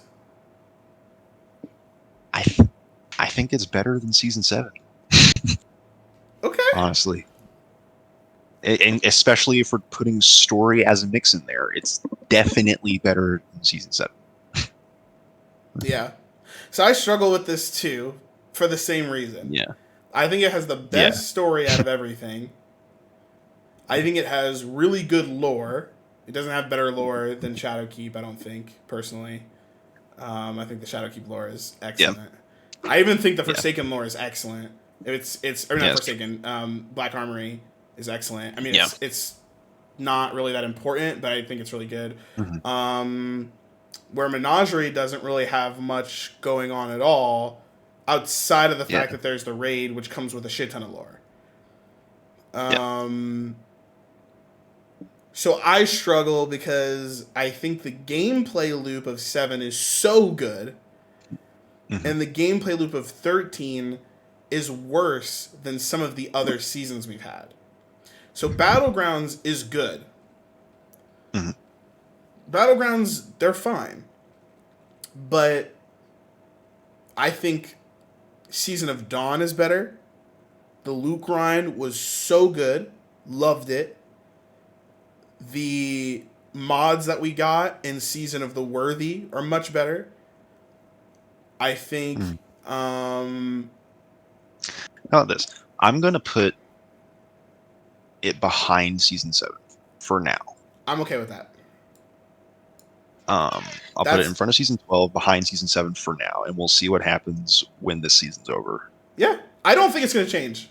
Because the reason that I think this season 7 is better is because I think 7 does everything right except story. And I think there was enough lore and a raid that allowed you to say, well, that allowed the storytelling to be told in that way. Like I remember there being story about, Callus wanting us to come into the menagerie and things like that. But the story for me literally just came from the raid. And I was okay with that. But now seeing what storytelling can be like, I want season 7 with story more than I want season 13 with, better gameplay loop. And I think that's my issue. I think it's funny. Like, they're basically polar opposites. Exactly, 100%. Like season 13's got the story. Like that's solid, great. Season 7 has the gameplay loop. And if either of those had both, it'd probably be an S tier. Yeah, I agree. That's why I'm excited for next season. Like, I don't know how far along they were before they get to hear this criticism and the kind of the changes that they can make, but I agree. I think I'm starting to have second thoughts though. I actually be okay. No, on the A tier. Oh. I think more things need to go into B tier. Okay. Here's my thing, right? D is like, you didn't fail, you didn't bomb. It's just bad. I played it. Yeah. This is bad. You know, it's like, all right, this is fine. Like, whatever, man. This isn't good. C is like, okay, this is a game, right? B is like, yeah, that's good. It's pretty good. Yeah, and like, I okay, think this is good. Yeah, A is like, yo, this is fire. Like, Season of Opulence. Because I know. Yeah, go ahead. I know exactly what you want to do. Okay, what is it? And I will do it with you. Okay. I'll move seasons 8 and 11 to B tier. Yeah. Yep. But and I know, and I'm gonna be clear on this. Season 8 is completely. I know that it's my bias. It's the bias I have towards the lore. The storytelling in 8 is not very good. But the lore in it is so good that I want it to be above this. But that's my own lore-based bias, and I know that that's not, because someone could say the same thing about Season of the Drifter. They could be like, "Oh my god, the lore in Season of the Drifter," which I agree. I mean, I agree. It's just not as interesting to me as the Swarm. Which again, the Swarm is not that interesting. Like, I just really like it. Literally, everything about the Swarm gets completely destroyed in Season of the Hunt. Which is hysterical. Yeah. Like, so, literally, like, whatever her name is, or Zivu Arath's, like, main man comes down and is like, I annihilate you all. Or, I don't annihilate you all. They all meet with him, and then Osiris is like, die! Like, so, that's right, exactly. So, but I think, when I think about Black Armory, I'm like, damn, that was a great season. And when I think about Season of the Hunt, I would never say that's great. But the raid was so good in Beyond Light, and Stasis is so good that like it's hard to get away from that. Because if those things didn't exist, this shit might be in C. Like Hunt is like, I can't help you, bro. I'd probably be like, it's all right. So I think it would have been. It would literally bang on the weapons. Yeah. Which is like, but like Shadowkeep, but like Shadow. Yeah, I don't know, because Shadow. I don't know, man. I'll leave it at this. I will. Here's where I did. I'm keeping my Arrivals bias. Yeah, you're good, man. You're good. Go ahead. I'm not going to put it in A though, because you are.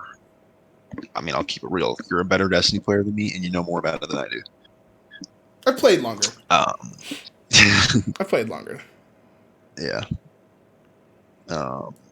I put Destiny 2, Shadowkeep, and Undying above Warmind, below Season of Dawn.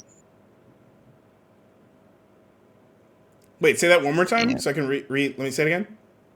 I put Destiny 2, Shadowkeep, and Season of the Undying, Season 8, above Warmind, but below Season of Dawn.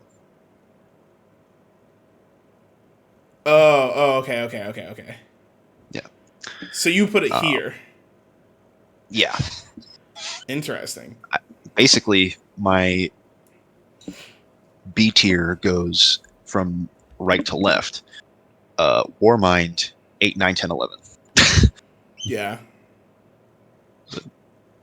That's me. Yeah. I don't think, like, when I look at Shadowkeep, I think Shadowkeep was really good. Like I think, especially after playing it, like I said, I think Shadowkeep's campaign, I think is too good to. I mean, Shadowkeep's story is better than 9, 10, and 11's story. 9, 10, and 11's story doesn't hold a candle to Shadowkeep's. I mean, nine is actually, I lied. 9 is pretty close. 9's story is pretty close. 11, we both just were making the joke the other day. It's just precursor to the ships. Like the whole thing is just like we're just waiting for the ships to come. That's the whole thing. That's the whole thing we're doing. Whereas like even though 8 and 9 weren't really great stories in the sense where it was so character focused on Saint and it was so character focused on Eris, I still think they were really good. Like I want to play. I almost want to play through it again.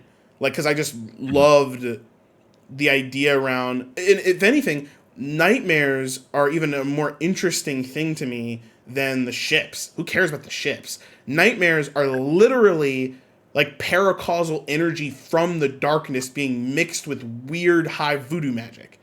Like that's what that is. It's so cool to me. But the storytelling was just off on that stuff, on the lore. So like for me, it's just up a little bit more. And I would even be okay, honestly, with moving Season of the Worthy around because I think I have some bias there too. But I think all of these belonging in B is right anyway. They were all good. Yeah. None of them were great. I don't sit there and go like, Season of the Worthy, I'm definitely biased because builds were so freaking fun. And I don't even, like the Seraph Towers weren't that fun, but the builds were fun. And like, that was just awesome. And I like the story personally. And like, I like the story of 9, and I liked the tower. Sometimes I might even put 9 in front of 10, but I think these are all good, so it doesn't really matter. Like, they could all be brought up to A by making a plethora of changes. I don't think any of them hold a candle to A, which is why I had to bring down Shadowkeep and Arrivals. Yeah. Arrivals is like I don't ever want to see this again. I don't ever want to see any of these like this again. Like I don't like I think 9 and 10 are pretty good in a lot of ways, but like, and the more I think about it, the more I keep questioning it because I keep remembering things. But like, they're all still B. Yeah. I might even say like relatively on the same tier. Yeah. If I added a tier, I could maybe bring up some things and move some things around, but yeah, I think this is good. I think this is the official tier list for seasons from Ghosts and Guardians podcast, featuring yours truly, ChaingearGaming, and we've been live for 4 hours. Yes, sir. I told you, man. I told you that was gonna happen. I told you. I was like, this is what's gonna happen. Well, anyway, for those that watched us another time, thank you guys so much. I appreciate you guys coming through, hanging out, watching this. Yeah, this was fun. We are probably going to do some more stuff like this again.